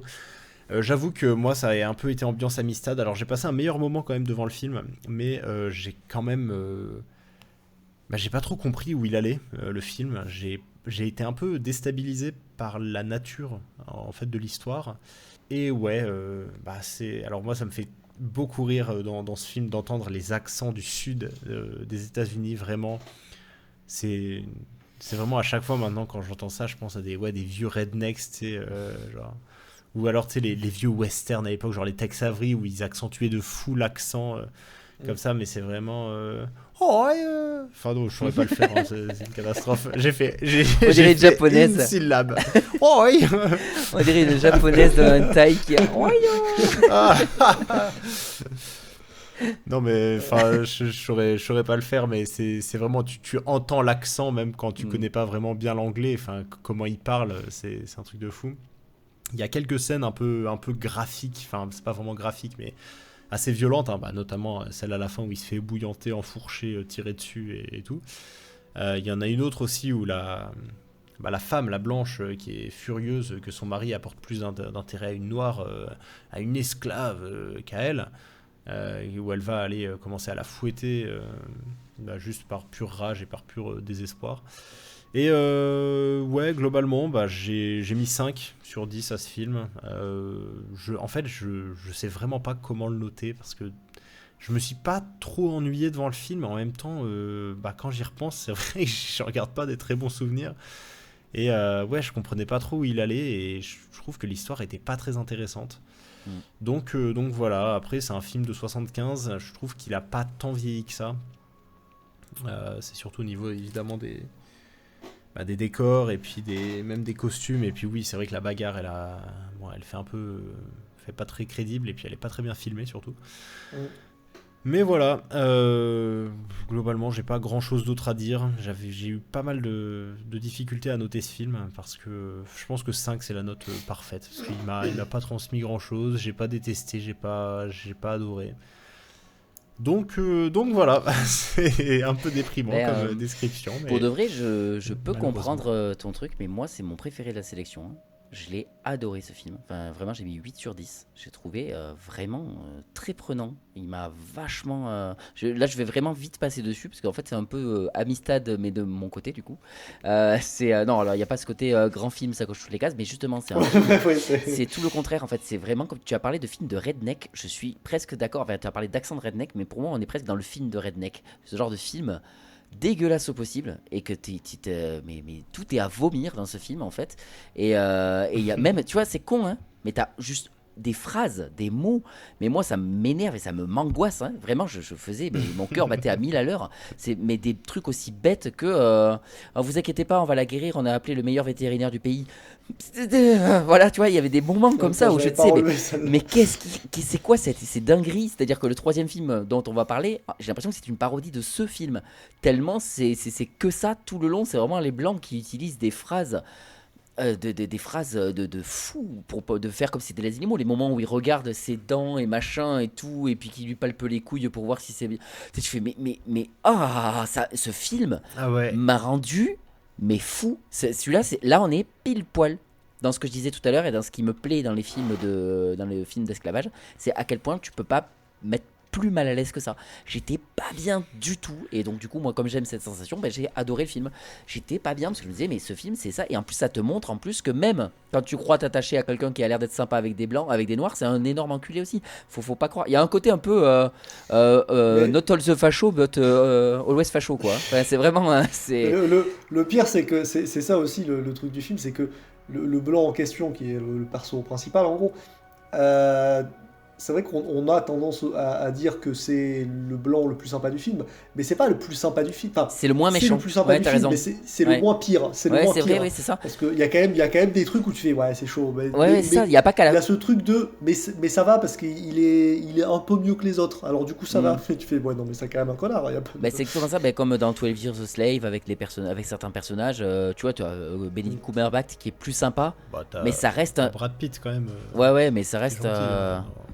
Enfin voilà, il y a gentil et gentil, c'est quand même des gens qui ont des esclaves en fait. Enfin, tu peux même pas concevoir de gentillesse à partir du moment où tu penses que que des êtres humains t'appartiennent en fait. C'est con hein. C'est comme tout le et comme principe. Vous dites, et Benjamin t'as totalement raison, c'est que t'as ce truc de te dire comme c'est le moins pire, tu te dis ça va, il est sympa. Alors que non, il est pas sympa. Il a des esclaves. Déjà rien que ça, il est pas sympa. Mais C'est- ça, et même il y a tout un truc où du coup, il se sert de ses esclaves femmes pour justement aussi assouvir ses besoins de tremper son biscuit. Mais il y a ce côté il le fait pas avec trop de violence. Du coup, on se dit, ouais, mais c'est mignon parce qu'il les aime et tout. Mais en fait, non, Ouais, ça comparé reste au du viol cousin, parce qu'il y a une scène avec le cousin qui c'est lui ça. est ultra violent. C'est ça. Et du coup, il y a ce côté, mais c'est pas vraiment du viol, mais parce qu'il est un peu gentil et qu'il les force pas trop. Mais c'est genre, bah oui, bah parce que si elles disent non, c'est qu'elles se font fouetter. Du coup, elles disent oui, mais c'est pas du consentement. Du coup, elles disent oui, comme ça, elles se font violer. C'est beaucoup mieux. Voilà, mais c'est ça. Mais il y a ce truc de, ouais, puis même la principale, enfin la Renoir principale. C'est quand même hyper ambigu parce que du coup il y a ce côté où on Et moi, essaie de faire je croire le que c'est une sens. histoire Tu parlais d'amour à peu d'histoire près d'amour, normale. mais jamais je ne vois d'histoire d'amour entre deux. Ouais, non, c'est ça. Pour moi, il est pas amoureux du tout. très En fait, ambigu, c'est il très est chelou. attaché à elle parce que il est attaché entre guillemets à ses noirs, j'ai envie de dire. Mais parce que Oui, c'est ça. il aime être avec eux, il a quand même de l'affection évidemment, mais il est pas amoureux en fait. C'est juste que c'est celle Et puis avec même qui à la fin, quand il est un peu il- plus attaché. Quand il Mais tape pour de une vrai, il est- crise et qu'il lui parle trop mal et tout, et qu'elle se met à pleurer. C'est vraiment, oui, ouais, tu c'est sens vraiment que une Bah, mauvaise personne. quoi. il y a une scène, il y a une scène qui est assez représentative de ce dont on parle là. C'est quand ils sont tous les deux au lit, que du coup, je crois qu'ils viennent de coucher ensemble, et du coup, elle dit si j'ai un enfant, comment ça se passe et tout. Et du coup, lui, dans un premier temps, il est en mode non, mais il pourrait rester là à la plantation, comme ça, je le verrai grandir et tout. Et du coup, elle dit non, mais du coup, vu que c'est ton fils, bah, tu vas le rendre libre, parce que c'est ton fils quand même, donc ce sera pas un esclave. Et là, il commence à péter un câble, lui disant ah ouais, tu veux que ton fils ce soit un mec libre, c'est ça? Tu veux être libre, toi? Et du coup, elle est sous pression, et du coup, elle dit mais non, non, ouais, alors que si, parce que tout le monde veut être libre et personne ne veut être esclave. Et du coup, il y a ce truc de te dire, mais c'est même ton fils, t'es même pas, C'est parce que t'as pas ce c'est par truc de rapport te aux dire, autres en fait. Plus que pour lui, c'est par rapport aux autres. Il sait qu'il va être renié s'il fait un truc pareil quoi. Et il y a ah, aussi moi, je l'ai pas il y a un senti côté, comme ça. un côté systémique, j'ai senti. l'impression. Ah non, Moi, mais faut comprendre, oui, j'ai plus senti ce truc de je t'aime bien tant que t'es mon esclave, mais commence pas à ne plus être ma Ouais, bien propriété parce que sinon je vais moins t'aimer. Oui, c'est tu vrai, vois, et oui, j'aurais oui, t'as plus raison. Ouais, mais pris sur toi, quoi. faut comprendre que je crois qu'en fait, pourquoi on s'attache entre guillemets à lui, c'est que on se dit aussi, pour lui, enfin, ce genre de personnes, tu vois, ils sont nés pendant l'esclavage. Pour eux, c'est Oui, habituel en bah, fait, ce truc-là. On c'est leur ça. a appris que c'était comme ça.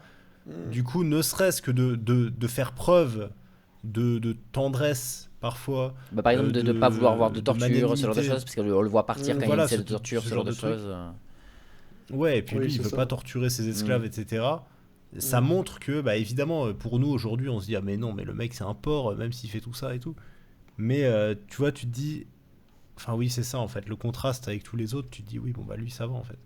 Mais il y a aussi un truc que je trouvais très marquant, que je trouvais horrible, c'était le petit garçon esclave qui servait de repose-pied Oui, c'est vrai. au Oui, gars, oui, ou ça, alors c'est même, terrible, hein. Ça, même c'est un des trucs de qui m'a mis le bouillotte plus mal à dans le l'aise, lit. Mm.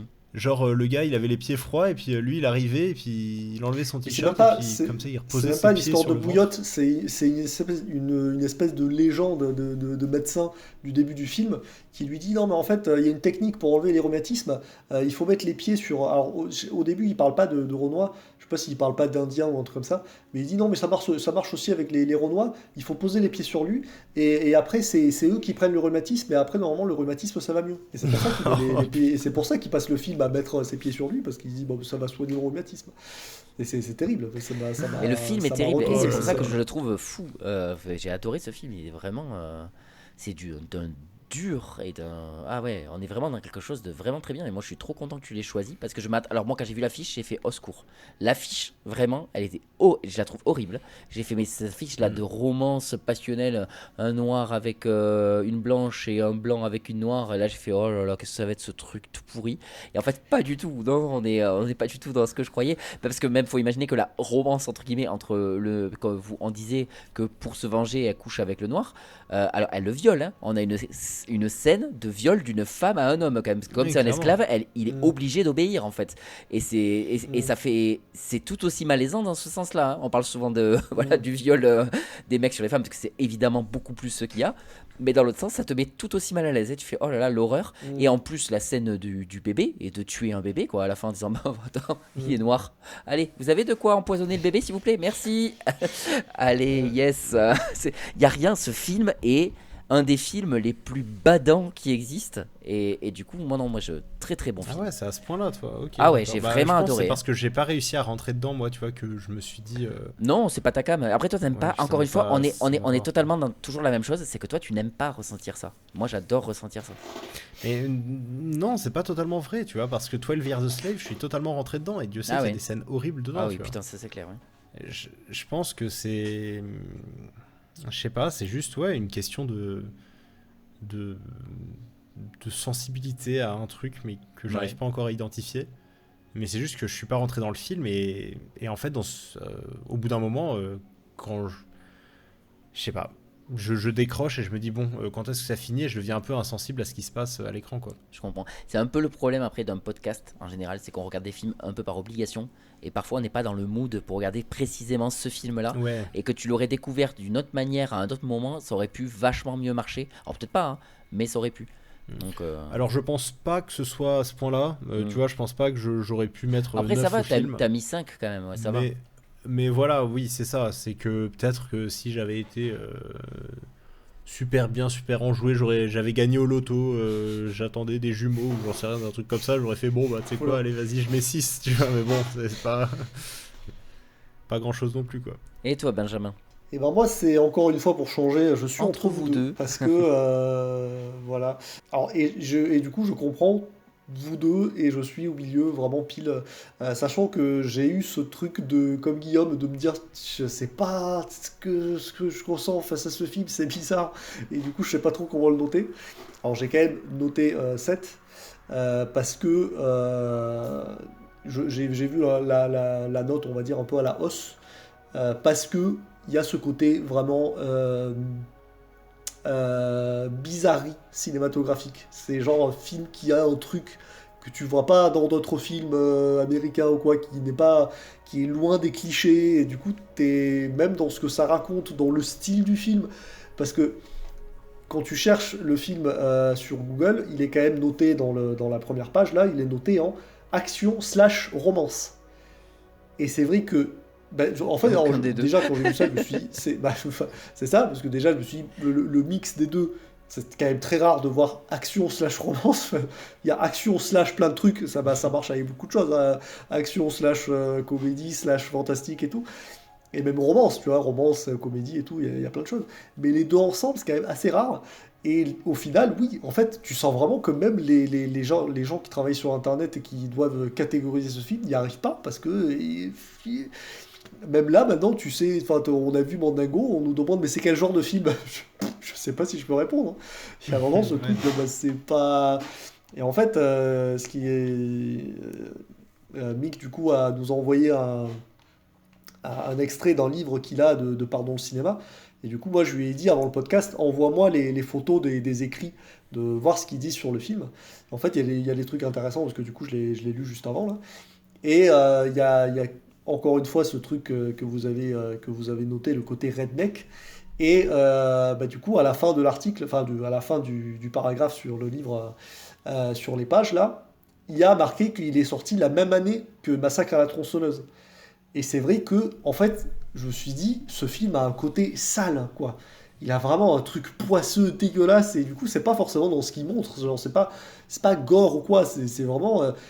même au niveau de l'ambiance et tout, et c'est vrai qu'il y a un truc que je pense que ça passe aussi par la mise en scène, la réalisation. Ouais, Il y a toujours des couleurs dégueulasses à l'intérieur, c'est jamais ça, lumineux, c'est toujours assez sombre. Mais l'intérieur, j'allais en parler, et du coup, là, dans le livre aussi, il parle du parallèle un peu avec Autant en emporte le vent. Il le place un peu en mode anti.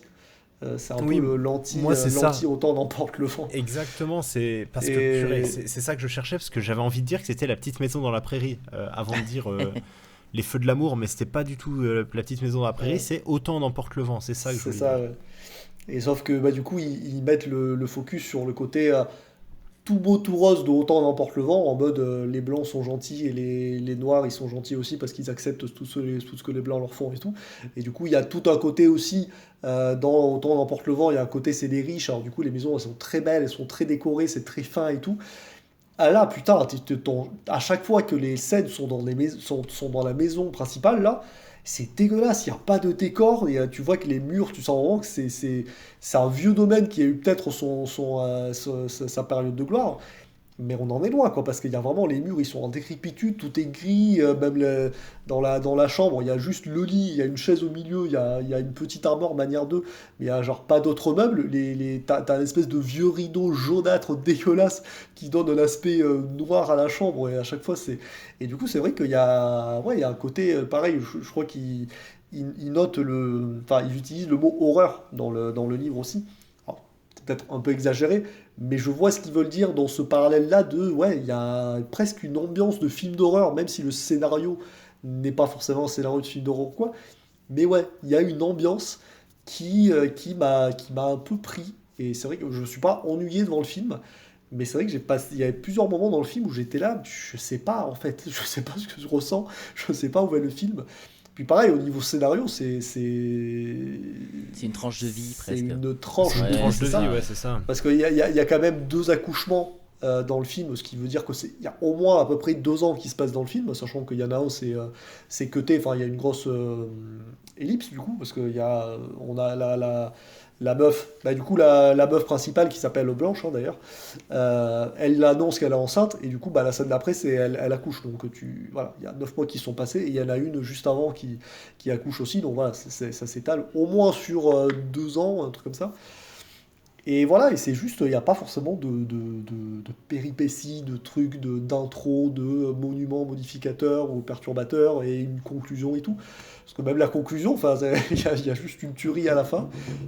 Le blanc tue le noir, et le noir, qui est l'autre, du coup, le défend et tue le père, et du coup, bah, il y en a un qui s'en va, et du coup, bah, t'as juste le perso principal, entre guillemets, qui est au pied du cadavre de son père, et qui se met à genoux en mode qu'est-ce que j'ai fait de ma vie et tout, et là t'as le générique.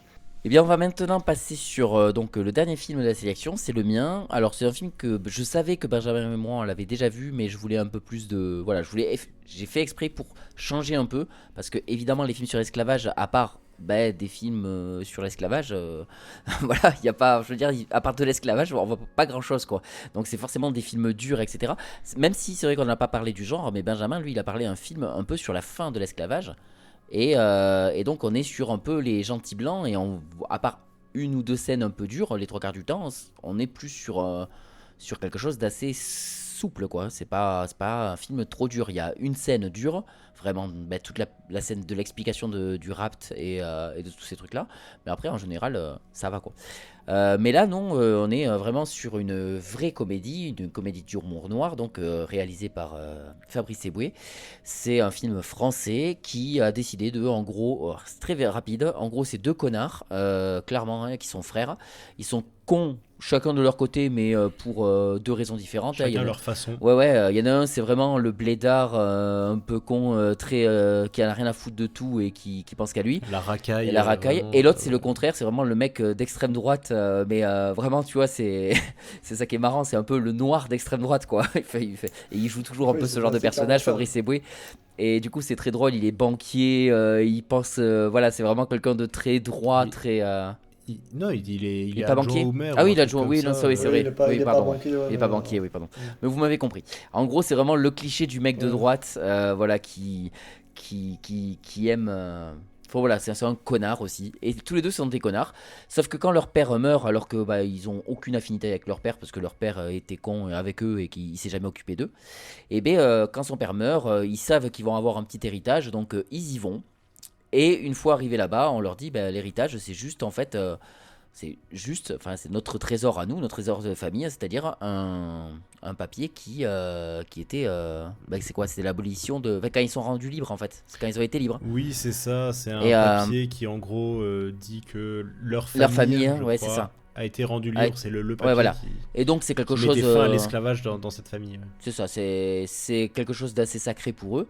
Et eux, comme ils en ont rien à foutre, et comme ils apprennent qu'ils ont plein de sœurs et tout, ils font la blague. Alors c'est vraiment la mise en scène zéro, genre où il coupe le papier, il dit ah ben une part pour toi, une part pour moi, et l'autre après ils font ah ben il y en a aussi pour nos sœurs et tout, avec la musique nulle derrière et tout. Il y a plein de scènes un peu comme ça, un peu naze, et qui je trouve ont mal vieilli au niveau du truc un peu fantastique, chelou, et on parle pas de la scène de fin et le freeze frame qui est affreux. Mais le truc c'est que il y a ce côté-là, et en fait, leur vieille tante, quoi, qui est là, quand elle voit ça, elle se dit non, mais j'accepte pas ça, et elle va c'est un peu une sorcière, quoi, on va dire, et elle va les ramener en arrière. Marabouteuse, Ouais, c'est ça. Elle va les ramener en arrière, dans le passé, au temps où ils étaient encore esclaves, et donc on va avoir deux mecs modernes qui ont une chance inouïe de vivre à notre époque, en gros, mais à l'époque de l'esclavage. Et à partir de là commencent pour moi des grosses tranches de rire. Parce que qu'est-ce que ce film me fait rire, il est méchant, mais c'est du Fabrice Eboué à 100% en fait. Si on n'aime pas l'humour de Fabrice Eboué, eh ben on n'aime pas le film. Et si on aime Fabrice Eboué, eh ben on aime le film. C'est vraiment, ça va pas aller plus loin que ça, parce que c'est que ça pendant tout le long. C'est de l'humour ultra bof, ultra gras, ultra méchant, ultra tout ce que tu veux. Même le cliché de l'humour, en fait pendant tout le long tu ris pour le côté jusqu'au boutisme. C'est-à-dire que plutôt que de juste voir des blancs faire des blagues racistes, c'est vraiment, tu envoies une blague, deux blagues, trois blagues, quatre blagues, jusqu'au moment où tu fais mais j'en peux plus, et tu te mets à rire, de te dire mais c'est tellement méchant tout le temps et ça s'arrête jamais, que c'est à mourir de rire. Et c'est ce côté jusqu'au boutiste qui te fait vraiment rire. Il y a un moment où il y a aussi un peu, il rencontre un juif et ils font un peu une guerre de la misère et de qui a le plus souffert. Ils font non mais attends, quand il y aura Hitler qui viendra, là vous pourrez dire que c'est vous qui avez le plus souffert, mais pour l'instant c'est nous. Mais c'est trop drôle, tu vois. Il y a plein de scènes comme ça qui me font mourir de rire dans le film. Et Mais c'est qui Hitler? et Non, c'est un petit moustachu. c'est un moustachu. Mais il y a plein de scènes comme ça qui marchent bien sur moi. Même Thomas N'Gijol, je suis pas fan de Thomas N'Gijol à la base, mais en tant que comédien ça va, parce que je trouve qu'il joue bien. Et il joue bien cette victime là. C'est vraiment le mec dégueulasse à chaque fois. Et vraiment le moment où il essaie de pécho la meuf et tout là, et qui se retourne vers elle comme un gros dalleux et qui fait mais oh tu fais quoi toi là et tout. Et je trouve qu'il joue super bien pour de vrai. Mais et puis quand tu donnes un tout petit peu de pouvoir au personnage de Fabrice Eboué qui en profite pour devenir un énorme connard, et ça fait, mais tu sens qu'il kiffe ça, tu vois. Et du coup voilà, moi il y a plein de moments comme ça où je trouve ça trop bien. Je trouve ça touchant aussi le personnage. Alors pour moi c'est le personnage du psy dans Bref, je sais plus comment il s'appelle l'acteur, Oui. mais et ce mec là qui est tout le temps avec ta grosse bite et qui focalise sur la bite des noirs, parce que lui il a une petite bite et tout, et t'es là tu fais mais en fait moi j'aime bien parce qu'il y a un moment il est touchant, c'est le moment où ils sont dans une soirée de blancs et il dit mais vos noirs vous manquent, allez avec eux, tu vois. Et tu sens qu'il n'est pas à sa place avec les blancs parce qu'il a tellement été avec les noirs, même s'il est méchant avec eux. Bah, c'est un peu comme le personnage justement dans Mandingo. Il y a plein de moments où je vois des moments de Mandingo, en fait je me suis dit c'est fou. Et où voilà, il préfère, même s'il est méchant avec eux, bah, il préfère être avec eux quand même, il a plus d'affection pour eux et tout. Mais voilà, moi c'est un film, alors c'est mis 7 sur 10, c'est pas un chef-d'œuvre, on est loin d'être un chef-d'œuvre de la comédie, mais je rigole bien, je passe un bon moment, je me rappelais du film, je me demandais si j'allais toujours autant l'aimer, je l'aime toujours autant, donc je suis content. C'est vraiment un film que je revois toujours avec plaisir. Voilà, alors, on va passer d'abord sur Benjamin, parce que tu l'avais déjà vu aussi. Ouais. Oui, alors moi je l'avais déjà vu, je crois que c'est la troisième ou quatrième fois que je le vois. Mais du coup, j'étais content de le revoir parce qu'en fait, je crois que la dernière fois où je l'avais vu, j'avais ce souvenir d'avoir beaucoup aimé la première fois. Et je sais que quand je l'ai revu, genre les fois d'après, j'avais un peu moins apprécié, sachant que j'avais ce truc de l'attente de revoir un film que j'avais beaucoup aimé, et du coup je l'avais revu un peu à la baisse. Mais là, vu que les dernières fois où je l'avais vu, bah, je l'avais revu à la baisse, bah, je l'ai revu en étant quand même content, mais je me disais, bon, peut-être que je vais encore moins l'aimer. Mais en fait, non, ça a fait un peu l'inverse, c'est-à-dire que je l'ai re-aimé comme la première fois. Donc j'étais content de le voir, et non, bah, oui, je vais pas forcément rajouter de trucs à ce que tu as dit, comme tu as dit, c'est très bien résumé. Si t'aimes Fabrice Eboué, bah t'aimes ce film. Si t'aimes pas Fabrice Eboué, bon, parce que c'est vraiment c'est du Fabrice Eboué. Donc moi, ça marche beaucoup parce que je trouve qu'il est très fort. Et c'est vrai qu'autant j'aime beaucoup enfin, j'ai pas vu tous ces spectacles, j'ai vu notamment le dernier qu'il y a sur Prime où j'ai beaucoup rigolé. Mais c'est vrai qu'en fait, là où il y en a, tu sens qu'ils ont des limites entre le passage de la scène à la vidéo. Et parce que c'est pas la même chose de faire rire sur scène avec juste des blagues écrites ou un peu de mise en scène, mais scénique. Euh, mise en scène scénique, notez-la celle-là. Et le fait d'utiliser l'outil cinéma pour faire des blagues aussi. Et il gère les deux. Et c'est pénible parce que genre là notamment, il y a des vannes de montage qui marchent super bien. Et tu t'en parlais, je sais plus pourquoi, je crois que c'est pour Don't Look Up. Tu parlais de ces blancs où il y a des cuts qui cassent le truc. Et il y en a, j'en ai noté plusieurs et c'est très très bien. Enfin, c'est très il y a une, drôle c'est à du chaque piano. fois. Quand il joue du piano, évidemment, et tu évidemment, te dis putain, c'est ils vont la le meilleure, prendre quoi. pour un dieu ce noir, et en fait il se fait fouetter juste après, et là trop bien, trop drôle. Ouais. Juste le placer la même couleur aux gens. Et là, c'est très très drôle. Puis ouais, mais il y en a quelques-unes comme ça, c'est comme quand ils essayent de fuguer du camp et qui en fait ils se retrouvent en pleine forêt à flipper parce que du coup il y a des indigènes aussi et que du coup t'as un cut et t'entends juste bon allez bonne nuit, hein, tu comprends qu'ils sont revenus d'eux-mêmes dans leur cabane quoi. Et enfin, il y a plein de trucs comme ça qui marchent très bien et voilà, c'est aussi bien écrit que mis en scène à travers en utilisant les outils cinéma et c'est fort quoi, de gérer les deux comme ça. Donc. Après oui, je voilà, parlais vite fait du plan de fin, je vais revenir dessus, mais vraiment c'est vraiment c'est digne des visiteurs, le freeze frame à la fin pour dire non, genre attention, peut-être une suite. C'est là tu oh là là, ça c'est nul, c'était pas obligé. C'est enfin, bref, ça c'est le genre de truc qui pour moi, alors ça gâche absolument pas le film, c'est un détail, c'est nul, c'est mal fait, c'est vraiment le cliché du film fantastique français pour moi, qui est un peu naze, mais bon, franchement, ça va, ça gâche pas du tout le film quoi. Guillaume. Eh bien, alors encore une fois, ça va pas être une très bonne, C'était pas une bonne cuvée sélection pour moi, on va lui. Ouais, bah. En vrai, j'aime beaucoup Fabrice Eboué. C'est vrai qu'il me fait rire. Alors bon, c'est vrai que je le trouve quand même très vulgaire, mais bon, évidemment, ça fait partie de son personnage et vraiment pas subtil. Mais je trouve que la vulgarité à excès, c'est drôle en fait. Quand c'est bien maîtrisé, ça fonctionne bien. Le problème, c'est que dans ce film, déjà Thomas N'Gijol, j'ai énormément de mal avec lui. Je sais pas pourquoi, mais sa tête me revient pas. J'ai vraiment du mal. Et alors là, pour le personnage qui joue, mais vraiment le cassos, mais puissance 1000.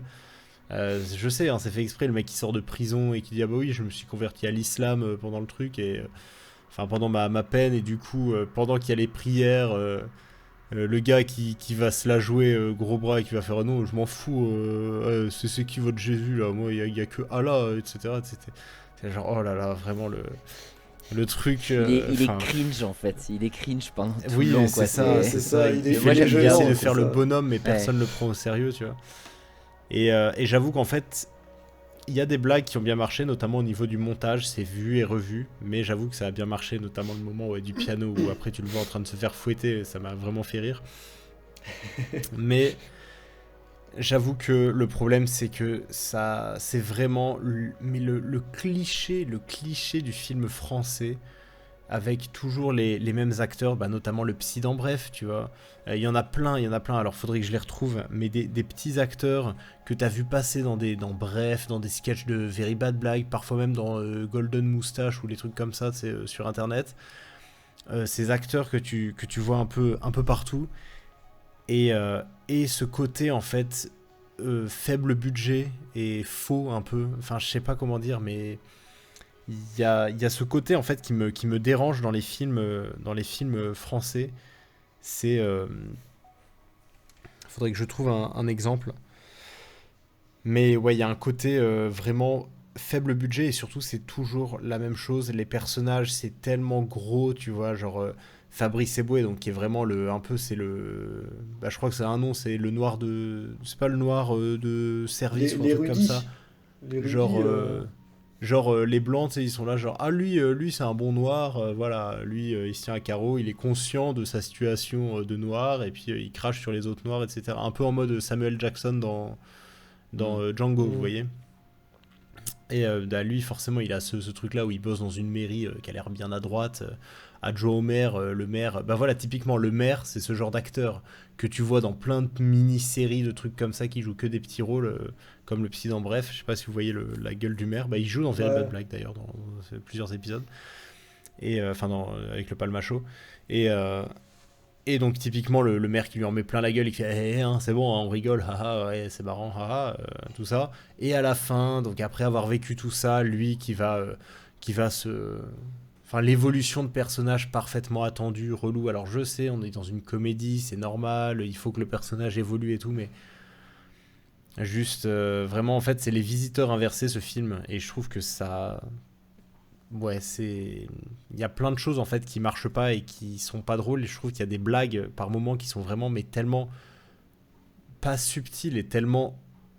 Enfin, tellement lourdes, en fait, et Dieu sait que j'adore l'humour noir, moi, tu vois, enfin, ça peut me faire énormément rire et c'est pour ça que j'étais très content de voir Casse Départ parce que j'avais jamais fait attention et je savais pas que ça parlait d'esclavage et tout.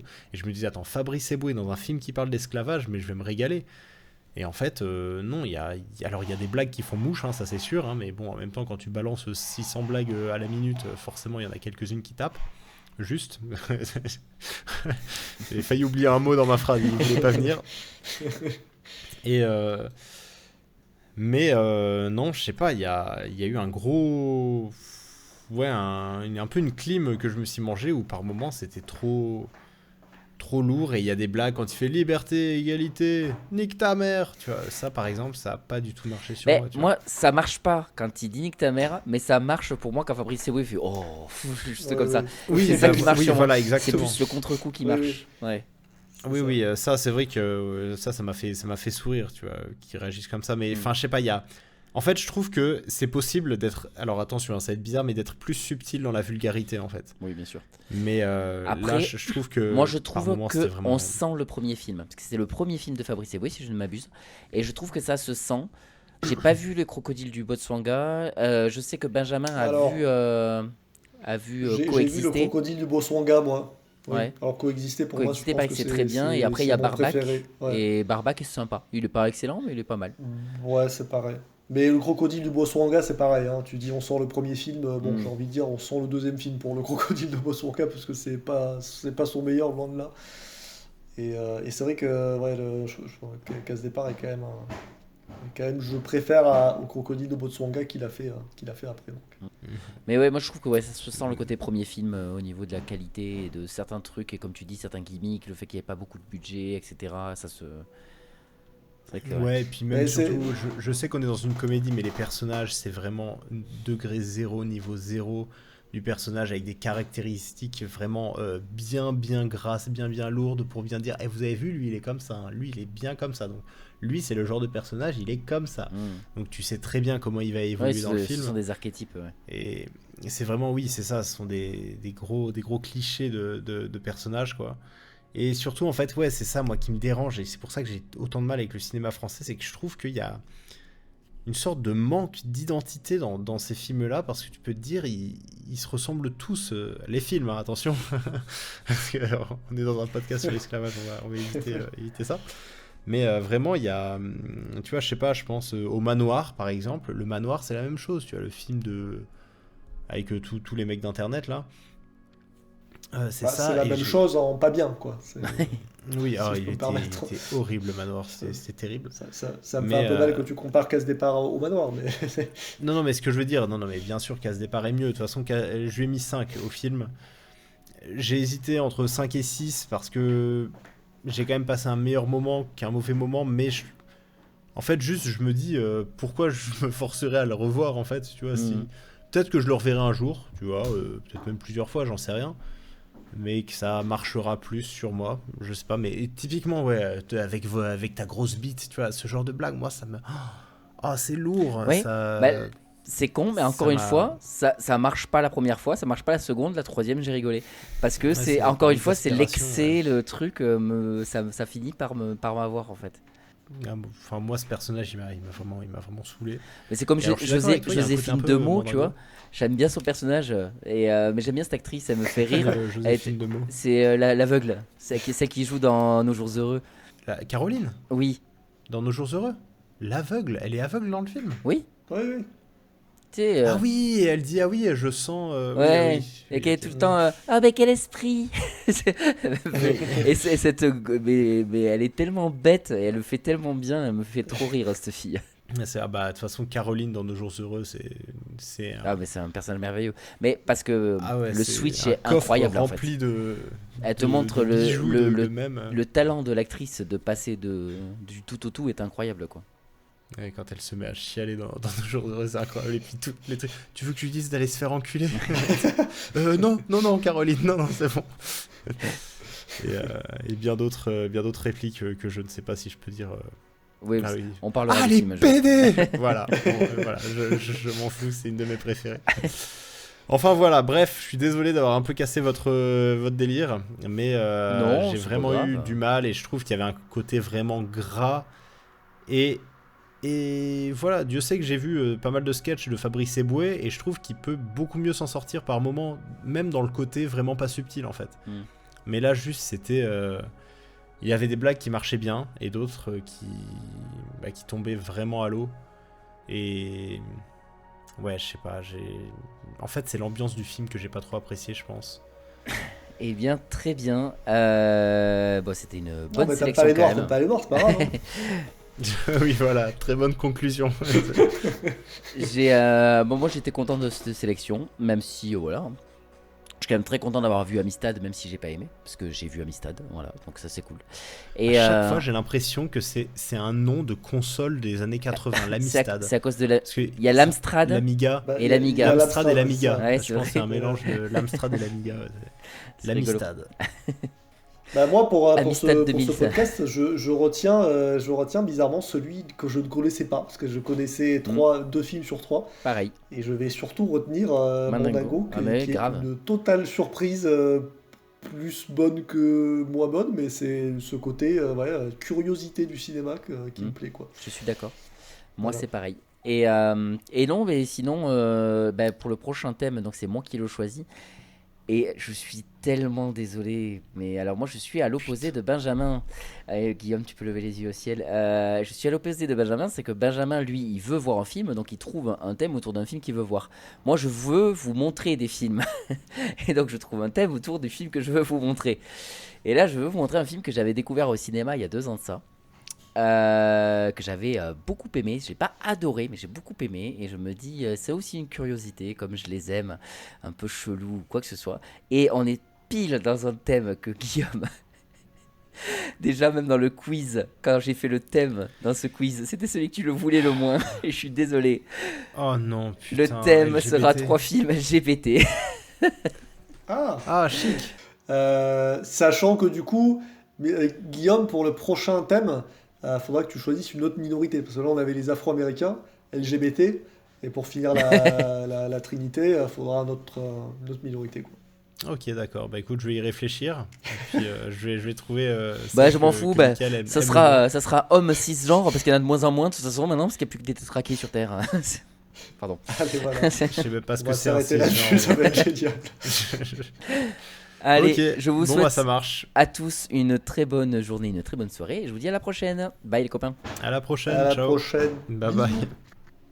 Hop hop hop. Et on n'oublie pas les cinéphiles, si ce podcast vous a plu, vous pouvez en parler autour de vous et le partager. Et pour nous soutenir, vous pouvez laisser 5 étoiles, un avis et vous abonner. Allez, la bisette.